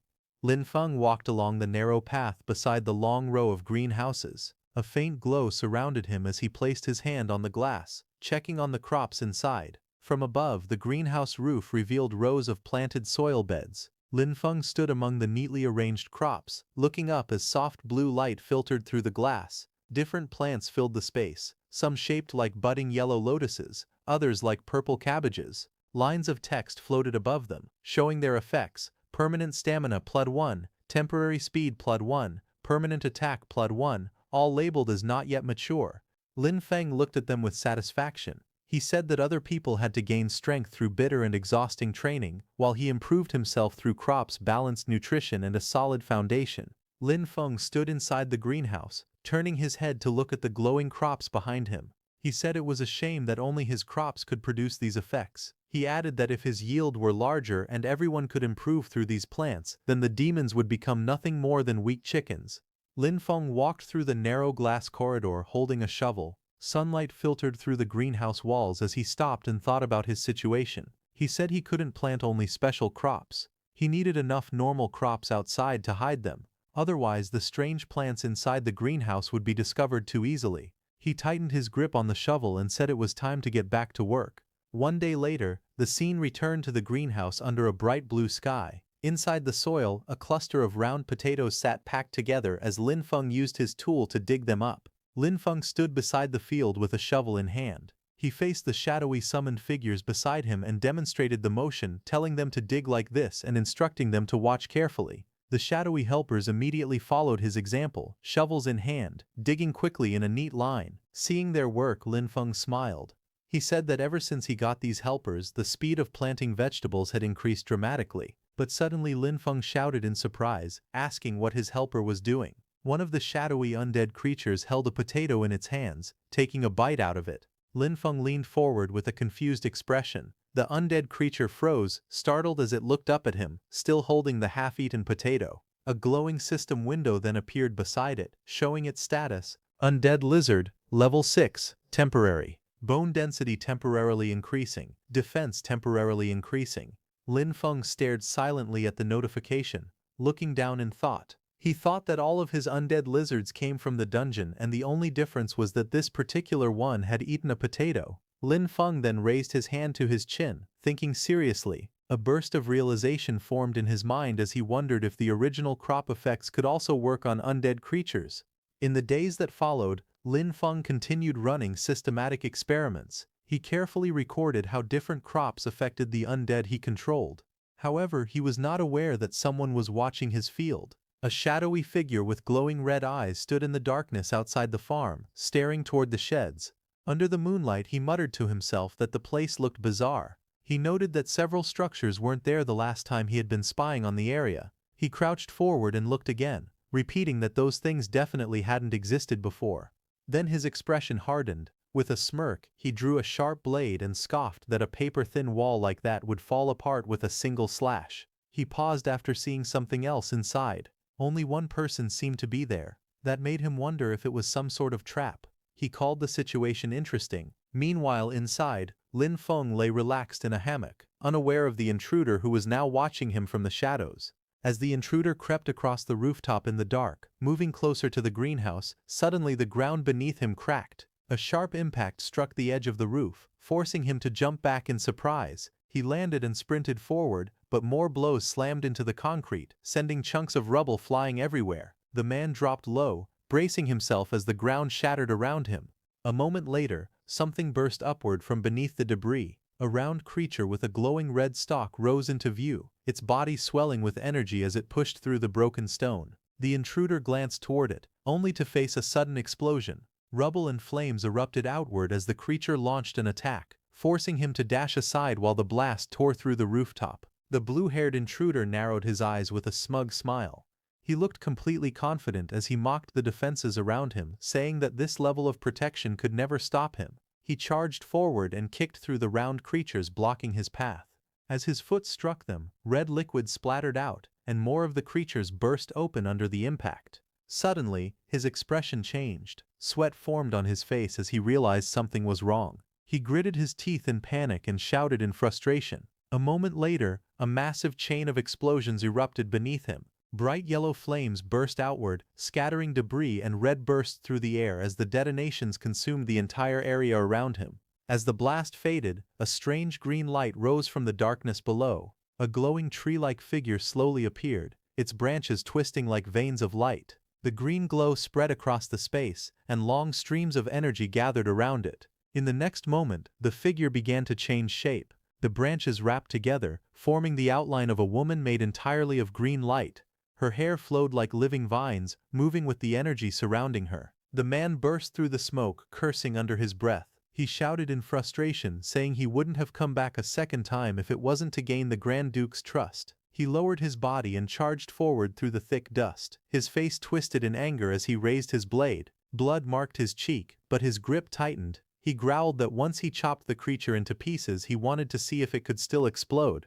He swung down with full force, his body glowing with power. Blue energy trailed behind his movement as vines and explosions burst up from the ground beneath him. Then his expression changed. He stared ahead in shock as he noticed something strange. He realized the monsters carried traces of an undead aura. Confusion and alarm filled his face while purple light flickered beside him. He remembered that the Elder had told him that on this scouting trip to Fenchuan City, his main mission was to find the Necromancer Heishao. He explained that Heishao had disappeared right after their last contact, even though he had made a deal with their clan. But now, seeing traces of undead energy from here, he realized this location was actually Heishao's hiding place. Confusion crossed his face as he wondered why Heisha was hiding here and whether he had betrayed their clan. He continued walking forward with a knife in hand. Purple mist drifted around him as he muttered that Heisha had no shame when it came to his immortality techniques. Finally, he looked up toward the moonlit sky and decided he shouldn't stay in this place any longer. Finding Heisha was what mattered most, so he jumped away from the area. The next day, Lin Feng stepped out of the building with a hoe over his shoulder. He wiped his face and said that he had already catalyzed and fertilized most of the plots yesterday. He added that he only needed to take care of the remaining areas. But when he saw his field, his expression suddenly changed. Sweat ran down his face as he looked toward the distance in shock. He rushed forward and saw a collapsed greenhouse surrounded by broken rocks and shattered ground. Standing at the edge of the destruction, he stared at the ruins and shouted in disbelief that his greenhouse was gone. Just as he was worrying about his greenhouse, suddenly, a huge shadow crossed the bright sky as a black dragon flew overhead, its wings cutting through the sunlight. Lin Feng looked up from the ruined greenhouse, his expression tightening as he turned toward the sky. He let out a quiet sound of confusion as he stared upward. Moments later, the dragon descended, and two figures stood firmly on its back. One was tall with long black hair, and the other stood beside him with a calm posture. The dragon's red eyes glowed as it hovered above the ground. Lin Feng stepped forward, staring at them in disbelief. He wondered aloud why law enforcement officers had appeared here. The two law enforcement officers stood side by side, red energy swirling around their bodies. The man holding a folder looked at his device and reported that the magic detector showed the source of the magic aura was right here. The tall man beside him listened with a serious expression as the other wondered how a place that used to be a training wasteland had turned into something like this, questioning whether a demon might be hiding there. A small device floated in the air, displaying a message that the land had been leased. The officer with glasses read from his notes and said that although someone had already rented the land, they still couldn't rule out demon activity. He reminded his partner to stay cautious. The two law enforcement officers stood outside the barrier. One of them raised his hand and greeted Lin Feng inside, saying they were from the law enforcement team. Inside the barrier, Lin Feng looked confused and wondered why the law enforcement team had come here. The officer with glasses stepped forward holding his device. He explained that their instruments had detected a magic aura in the area and asked Lin Feng to open the barrier so they could inspect it. The two officers waited as the barrier glowed between them. The taller officer said they didn't know the exact situation yet. Lin Feng stared at them through the barrier and questioned how there could be magic aura on land he had only rented a few days ago. Meanwhile, outside, one of the officers grew impatient and complained that even getting a farmer to open a barrier took this long. The tall officer then spoke again, saying that Tuka had just been killed by demons, and now demonic energy had appeared here as well. Flames rose behind him as he stepped forward, his eyes glowing red. He looked toward the barrier and declared that, in his opinion, the man inside was clearly a demon spy. Inside the barrier, Lin Feng stayed silent, a drop of sweat running down his cheek as he watched them with a tense expression. Outside the barrier, Haru shouts at Lin Feng, ordering him to surrender. Lin Feng looks up calmly, his expression steady. Nearby, two law enforcement officers watch the situation. One of them says that Haru acted too impulsively. He adds that Tuka has just died, and now demonic energy has appeared here. Because of that, Lin Feng looks very suspicious. One of the men steps forward and speaks directly to Lin Feng. He tells him to cooperate with the investigation and asks him to open the barrier. Lin Feng looks to the side and thinks that he needs to find a way to make them leave. He then speaks calmly. He says that his profession is lowly and that no one has ever truly respected him. He explains that he only wanted to find a quiet place and work hard on his cultivation, but now even the law enforcement team wants to place suspicion on him. One of the men beside the captain looks at Lin Feng with hesitation. He touches the captain's shoulder and says that Lin Feng already looks very pitiful. Suddenly, the captain's expression changes. He loses his temper and explodes in anger, flames rising behind him as he charges forward. The captain clenches his fist and says that anyone can pretend to be pitiful. He suddenly rushes forward and throws a punch at Lin Feng with full force. The punch lands, creating a loud impact and sending waves of power through the air. Lin Feng staggers slightly, then reaches up and touches his cheek. A drop of sweat runs down his face. He realizes that this is bad. His body has been strengthened so much that the captain's punch did not even hurt him. Lin Feng narrows his eyes and thinks to himself that he will have to act a little to get out of this situation. Lin Feng falls to the ground and clutches his chest, acting weak. The captain stares at him in shock and says that he used so much strength in that strike. He cannot understand how Lin Feng is still alive and says that Lin Feng is very suspicious. Lin Feng looks up calmly and asks if they are trying to beat a confession out of him just to close the case quickly. Before the situation gets worse, another man steps forward and stops the captain. He tells Haru to calm down and look carefully. He points out that there is nature magic on Lin Feng's body, and demons hate anything related to nature, something even a child would know.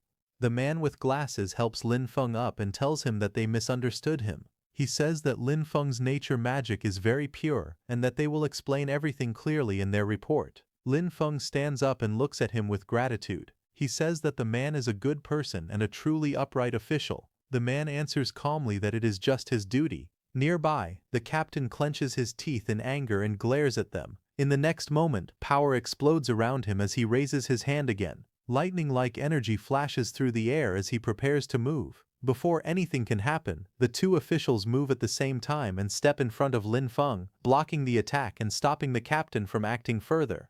The captain stays silent, his teeth clenched, unable to say anything. After that, the law enforcement officers ride on their dragons and leave. Lin Feng watches them quietly. After a moment, he lowers his gaze and thinks to himself that this is troublesome. He realizes that just farming is not enough anymore, and that he will need enough strength to protect himself as well. Just then, golden light flickers in the air, and the paper cranes slowly fade away. Lin Feng hears an order telling him to report to the academy training ground the next morning to take part in the freshman ability test and ranking battles. Attendance is mandatory. He walks forward quietly, his hands in his pockets. As he looks ahead, he lets out a soft sigh and wonders why it is so hard to live a peaceful life. Not far away, two figures stand together under a tree and watch him leave. One of them quietly remarks that Lin Feng's nature magic is incredibly pure and powerful. The woman looks at the man beside her and asks if the boy is really just a farmer. The man replies that he is not sure. He says the system shows the boy's registered profession as Spirit Farm Master. The man narrows his eyes and wonders if even the great level 50 nature archmage Vela is tempted. The woman says it sounds like a mutated profession. She also feels that the boy is hiding another secret. She adds that this display of nature magic alone is enough to clear him of any suspicion of working with demons, as demons could never fake such life energy because it disgusts them too much. The man agrees and says this should silence some people for now. He adds that the real show is still ahead. After that, green nature energy rises and spreads around them, and in the next moment they teleport away. Then the scene shifts to the extraordinary academy freshman training ground, where many new students have gathered together. Some of them look confused and complain that the interviews are already finished and they have even chosen their instructors. They do not understand why there is another test. Others agree and say they thought classes would start right away. One student lowers his voice and says he has some insider information, but then laughs and refuses to tell anyone. Lin Feng stands quietly at the side, listening to their chatter without saying a word. His expression remains calm as he looks ahead, waiting for what will happen next. Just then, the pink-haired instructor steps forward and tells everyone to be quiet. She says she knows they all have many questions. She explains why the academy is holding an academy-wide entrance test after the instructor interviews. She says that yesterday urgent military news arrived from the front. Demon attacks have become stronger, and the fortress outside the third barrier is close to collapsing. She announces that the academy has received orders and must quickly send a group of fresh forces to support the front lines. The students react in shock. Some shout that they have just started school and ask why they are being sent to the front so soon. Others question whether they were not supposed to study and cultivate first. The instructor speaks coldly and says that when a nest is overturned, no egg survives. If the fortress falls, the demon army will march straight toward Fengchuan City. She asks if anyone really thinks they will still be able to cultivate safely then. She ends by saying that this is not a request but a conscription. In humanity's time of crisis, no one can stand aside. Meanwhile, a pink-haired student stands among the crowd with a young boy beside her. The boy looks up at her and tries to speak, calling her sister but hesitates. Not far away, Lin Feng stands quietly with his backpack on his shoulder. His expression is calm and he looks straight ahead without reacting to the noise around him. The pink-haired girl turns back to the boy and gently tells him that it is okay and not to worry. She glances in Lin Feng's direction, her cheeks slightly red, and quietly says that he is very outstanding. She wonders if he will be chosen in the draft. After that, the pink-haired instructor raises her voice and orders all freshmen to enter the training grounds and prepare for live combat testing. The crowd begins to move forward. Lin Feng walks with them, his hands in his pockets. He quietly thinks that as a farmer-type profession, he probably will not be sent to the front lines at a time like this. Soon the test begins. Lin Feng stands on the field, facing a female student holding a staff. She looks at him and calls him a spirit farm master. She says she has heard that he is good at dodging. The girl suddenly raises her staff and attacks. Flames burst out and rush toward Lin Feng as she shouts that he will turn to ash under her fire. The pillar of fire roars forward, but Lin Feng calmly steps aside. The flames miss him completely. Lin Feng looks at the attack without any panic. He says calmly that it is too slow and that her magic is not condensed enough. He adds that the fire could not even roast the sweet potatoes in his field. The girl frowns and begins chanting, speaking of a flame spirit sleeping at the end of the world. She raises her staff and says she will command it. Lin Feng watches her quietly without saying anything.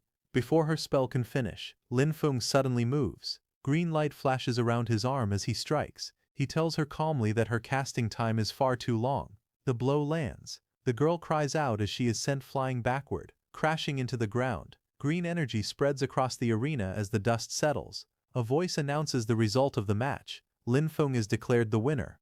The results are displayed one after another. Lin Feng defeats opponent after opponent, and every match ends with his victory. Lin Feng scratches the back of his head and thinks that beating this many people should be enough. He feels that he can lose the next few matches on purpose. Just then, the black-haired woman steps forward and hands him something. Lin Feng looks up at her and politely thanks her. The woman smiles and tells him that with his talent and potential, he is more than qualified to aim for a much higher stage. Lin Feng looks slightly surprised and asks what she means by a higher stage. She explains that if he earns enough credits and passes the assessments, he can be promoted into the more advanced Sun Wheel Academy. The woman explains that the Advanced Academy has better cultivation techniques, stronger instructors, and even chances to obtain legendary weapons or powerful mounts.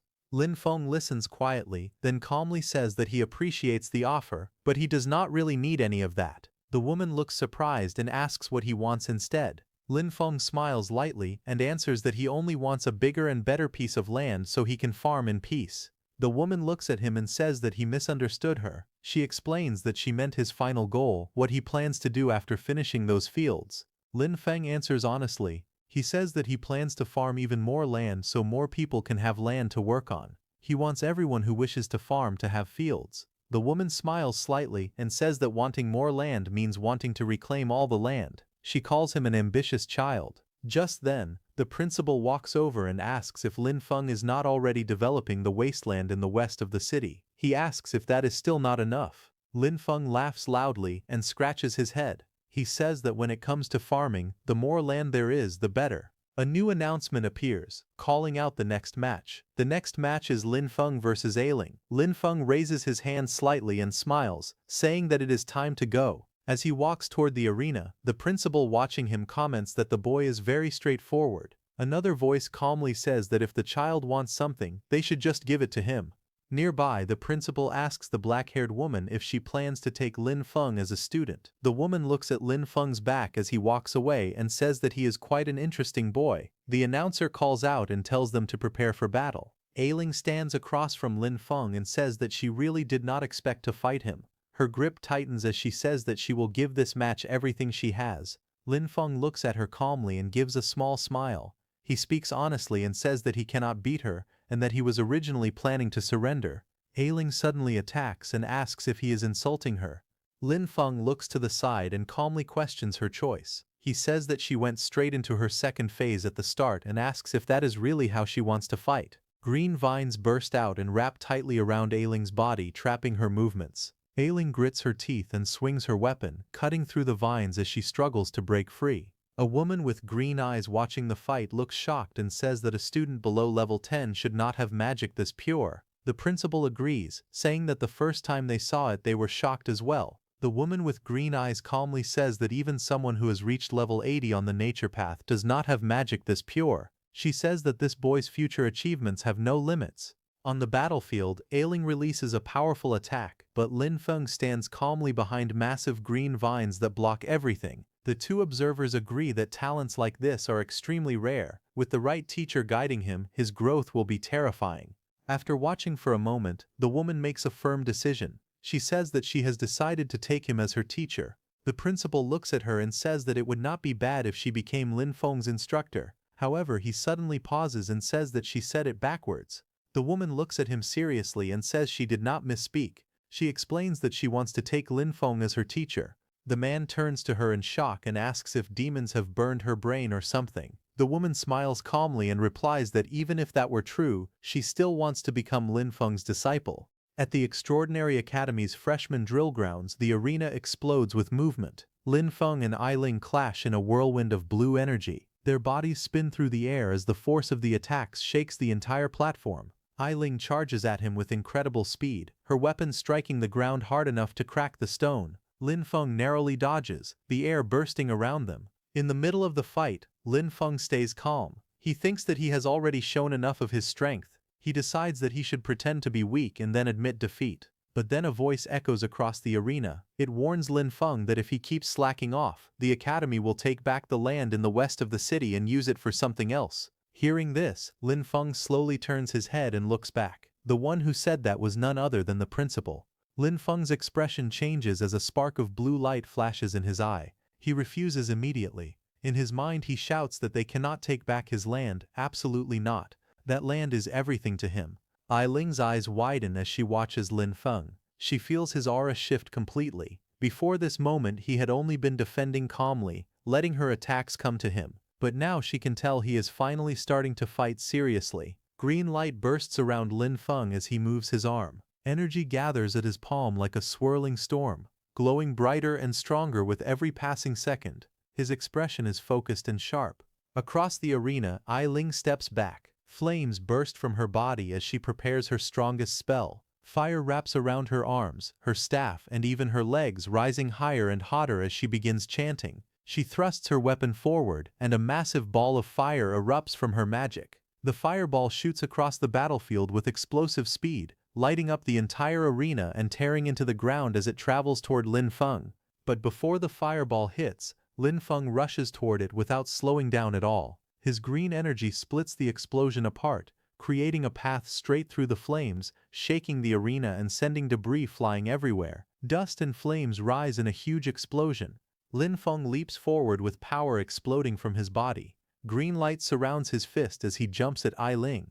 He shouts one line as he throws his punch, telling her to take his serious punch. His fist, glowing with pure green energy, drives forward toward Ailing with force great enough to shake the arena. Ailing's eyes widen in shock as her head jerks back from the blow. She gasps loudly, stunned by how strong the punch is. She shouts in disbelief, saying that the power he released is incredible. But right before hitting her, Lin Feng stops. He lands gracefully and smiles at her. His expression is calm and relaxed, as if the fight had never been difficult for him. He tells her softly that she let him win. In the audience, the students stare at him with their mouths open. One of them shouts that Lin Feng, the farmer, must have been hiding his true strength all along. Another student compares himself to Lin Feng and says that he is the one who looks like a farmer now. That woman with bright green eyes watches with excitement. She points out that Lin Feng's control over the power of nature is extremely rare. She says he commands it as easily as moving a finger, and that his mastery is close to the very origin of nature's power.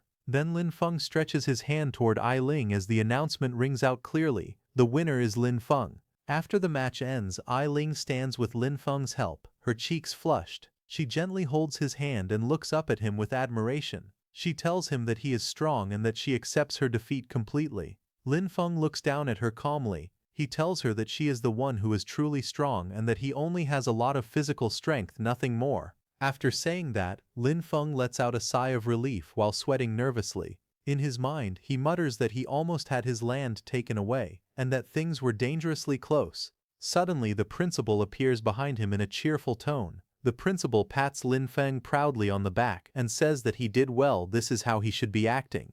Lin Feng bows his head slightly and thanks the principal for showing mercy during the evaluation. The principal waves his hand and tells him to keep working hard. He says he is looking forward to watching Lin Feng grow stronger. As the principal walks away, a mischievous smile forms on Lin Feng's face. In his mind, he grumbles that the old man dared to threaten him with his land. He quietly tells the principal to just wait.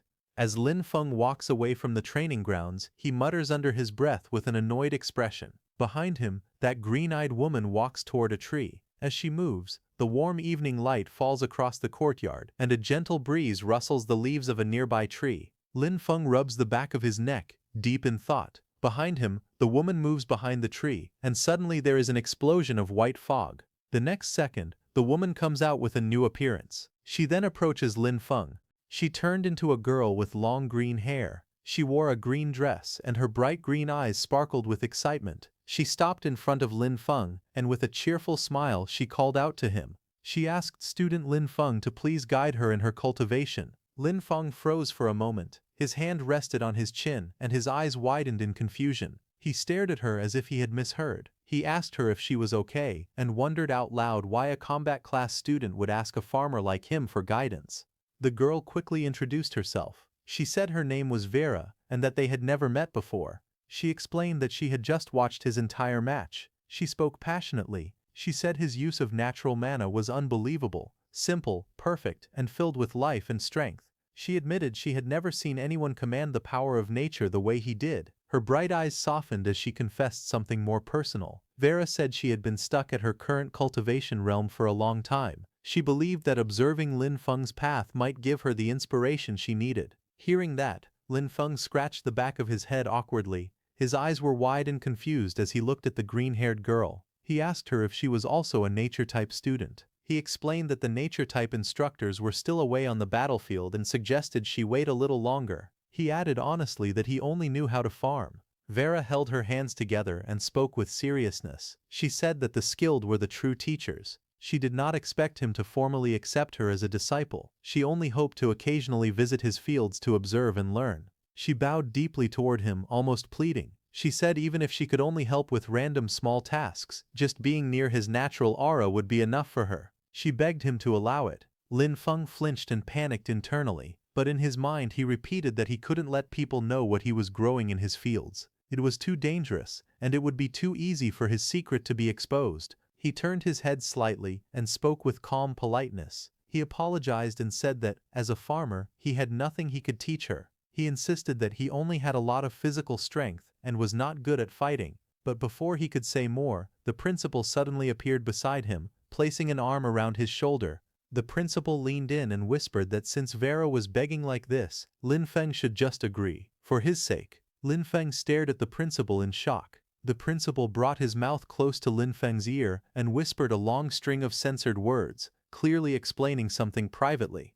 Lin Feng slowly responded that whatever the principal had just said sounded not very good. His expression showed immediate hesitation and worry. After hearing the principal's whispered advice, Lin Feng's expression softened. He let out a small sigh and then agreed. He said that if things were like this, then it was settled. Hearing him, Vera's face lit up instantly. Her eyes sparkled with joy as she thanked him excitedly. She promised she would never disturb him and spoke his name with sincere gratitude. Unable to hold back her excitement, she suddenly rushed toward him and hugged his arm tightly. She asked in a stuttering voice if she could visit tomorrow, or no, even right now. Lin Feng looked to the side, embarrassed, but answered calmly. He said it depended on her, and explained that his land was on the west side of the city. Soon after, they arrived at the West City training wasteland, just outside his greenhouse. Vera, now in work-style clothes, moved around energetically. She asked if there was anything she could help with.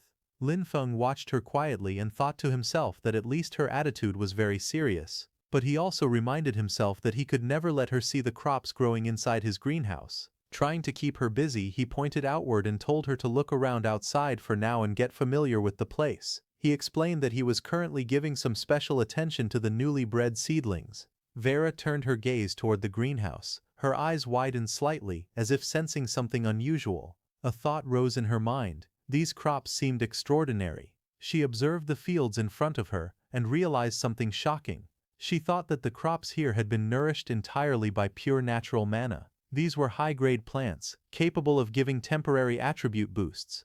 As she stood there in awe, Lin Feng walked further into the greenhouse area, his back facing her, completely unaware of the amazement spreading across her face. Vera leaned forward slightly. A soft smile formed on her face as she looked at Lin Feng's plants and said that Lin Feng was making her more and more curious. Then, 1 hour later, Lin Feng returned. But Vera was still on the ground outside the greenhouse, carefully examining the soil and plants. Suddenly, her eyes widened. She lifted a small piece of soil to her face, staring at it in shock. Her expression tightened with disbelief, and she whispered that it was unbelievable. Lin Feng walked toward her from behind. He looked down at her calmly and asked if there was a problem. Vera stood up halfway and looked up at him, still stunned. She asked him whether the crops here were really grown using only this very ordinary soil. Lin Feng nodded and confirmed it. He said that yes, it was just normal soil. Vera looked even more confused. She asked again, making sure there was no mana crystal powder, no elemental loam. Lin Feng scratched the back of his head and gave her an easy smile. He explained that he had thought about using those fertilizers, but anything infused with mana was far too expensive. With the little money he had, there was no way he could afford them. Lin Feng pointed at a small wilted plant beside him. Its leaves were curled and dry under the sunlight. He calmly explained that these plants were probably malnourished. Vera looked at the weak crop, her green eyes narrowing in thought. A quiet inner voice rose in her mind. She noted that Lin Feng's natural mana was extremely powerful, far stronger than normal. If that was the case, she wondered if she could help him somehow.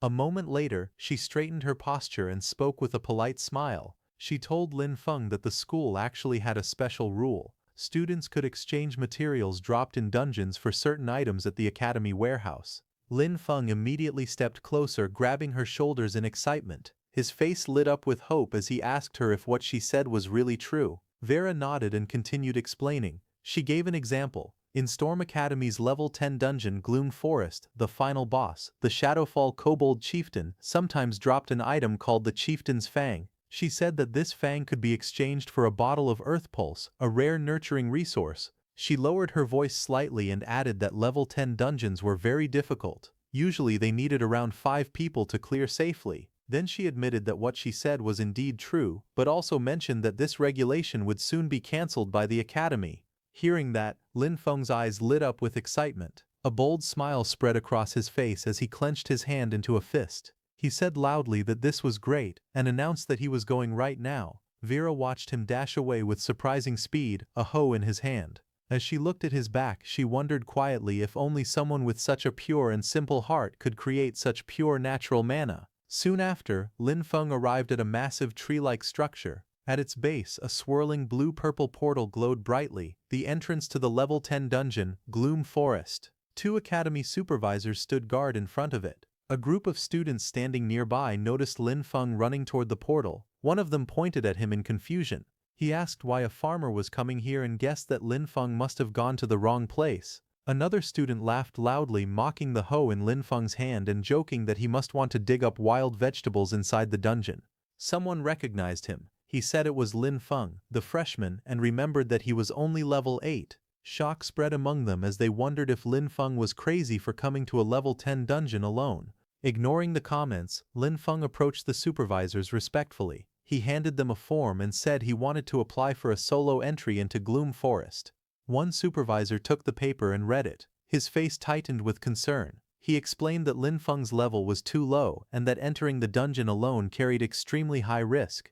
Lin Feng held up the form with a bright smile on his face. He said that according to the academy regulations, any student of the academy had the right to apply for dungeon entry. He politely asked the supervisor to allow it. As he said that, Vera appeared behind him. The supervisor stared at her in shock. His eyes widened as he immediately recognized her. Before he could say more, Vera quickly stepped forward. She put her finger to her lips and told him to stay quiet, signaling him not to reveal anything. The supervisor then took a breath and corrected his posture. He acknowledged that the regulations were indeed true. He wished Lin Feng good luck and told him to act within his ability. He warned that if Lin Feng couldn't win against the dungeon monsters, he must retreat immediately. Then Lin Feng walked toward the entrance area. A group of older students watched him move forward. One of them frowned and asked if Lin Feng was actually an idiot. They whispered among themselves, saying he was nothing more than newly recruited cannon fodder. They insisted he couldn't compare to elite students like them. Another student looked toward the glowing dungeon portal and spoke with cold amusement. He said that it would be better if Lin Feng died inside. Having such a useless junior, he muttered, only brought embarrassment to their extraordinary academy. Then inside the level 10 dungeon, Gloom Forest, a pack of blue wolf-like monsters rushed forward. Their red eyes glowed fiercely as they lunged toward the intruder. Lin Feng stood calmly in front of them. He called out to his undead companions, telling Heiqi and Yu Ye to clear the way. He ordered the others to follow behind and push straight through so they could finish the dungeon quickly. A flash of bright blue light burst ahead. Heiqi, covered in glowing markings and swirling energy, charged into the monsters. His figure moved like lightning as he captured all the wolves in water bubbles. Behind him, Yue Ye appeared in dark armor, his body surrounded by a black aura. He swung his weapon fiercely as the wolves threw themselves at him, but none of them could slow him down. Soon their bodies fell to the ground. Lin Feng walked up to the corpses. Purple energy began to swirl around his hand as he used his Necromancer undead summoning power. With a cold, steady voice, he commanded the fallen beasts to rise and become his warriors. A small glowing creature appeared beside him, its body shaped like a cute dog. A blue panel identified it as a kobold undead. Deeper inside the dungeon, the largest chamber opened before Lin Feng. A towering monster stood there, the Shadowfall Kobold Chieftain, level 12. The creature was massive, with long claws, sharp fangs and red streaks of energy running across its body. Lin Feng looked up at the boss monster without fear. He placed one hand in his pocket and spoke casually. He said this was the final boss, but it didn't seem like much. It looked like this dungeon wasn't anything special either. Lin Feng yawned lazily and told his undead team to go straight for the target, as if the final boss wasn't worth his effort. Ahead of him, the massive Shadowfall Kobold Chieftain raised its glowing weapon high into the air. The boss monster let out a furious roar as it swung the blade downward with full force. But before the attack could land, Heiqi, covered in black and purple flames, charged in. His body glowed with dark patterns as he struck the monster head-on. Purple lightning-like energy burst from his attack. Heiqi slammed into the Kobold Chieftain with overwhelming strength. The impact created a huge purple explosion. The force blasted through the dungeon chamber, sending shockwaves in every direction. The ground cracked, stones flew, and the air shook as the explosion blew the chieftain backward. A bright blue shockwave followed, sweeping across the entire battlefield and kicking up debris. A system panel appeared above the scene. It stated that the Shadowfall Kobold Chieftain had been defeated. Lin Feng gained experience and his level increased to 9. The panel also showed that he had obtained one item, Chieftain's Fang. Below the notification, the chieftain's body lay motionless on the ground, surrounded by glowing drops of loot. Then another system window appeared. It stated that a summonable undead unit had been detected, but the level requirement was too low. It also said that Lin Feng could not convert the Shadowfall Kobold Chieftain into an undead summon. Another blue system panel appeared. It displayed the progress of Death F2A glitch, showing that the progress bar had reached 10%. Lin Feng looked at the notification with a calm expression. He quietly concluded that he still could not summon monsters stronger than his own level. He said it was a pity that the boss could not be revived as an undead, but he noted that his goal for this dungeon had already been completed. The chieftain's fang began to glow with a strange blue and black energy, as if reacting to his system. Lin Feng said that since he had obtained the fang, he would go back to exchange it for fertilizer. After that, he turned around and walked toward the swirling blue portal behind him. His figure stepped into the spinning light as he left the dungeon. Outside the entrance of the level 10 dungeon, Gloom Forest, a group of people waited near the glowing portal, standing on the sandy ground as Lin Feng returned from inside. At the Academy's exchange station, an officer called Vera Lord and asked her if they really had to follow the rules and exchange the item for Lin Feng. He explained that the front lines were in an emergency and that their combat class resources had already been distributed, but Vera calmly reassured him.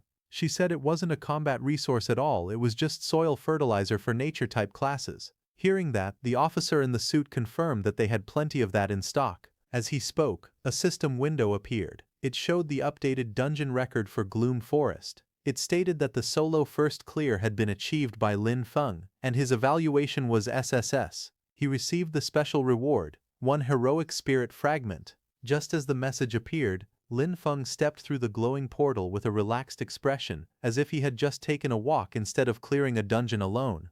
Nearby students stared in shock. One girl shouted that the heroic spirit fragment was a rare treasure that could strengthen someone's soul origin and increase their class potential. She could not believe he had obtained such a legendary reward. Several boys erupted in anger. One accused Lin Feng of cheating. Another insisted that he must have used illegal items or abused a dungeon bug.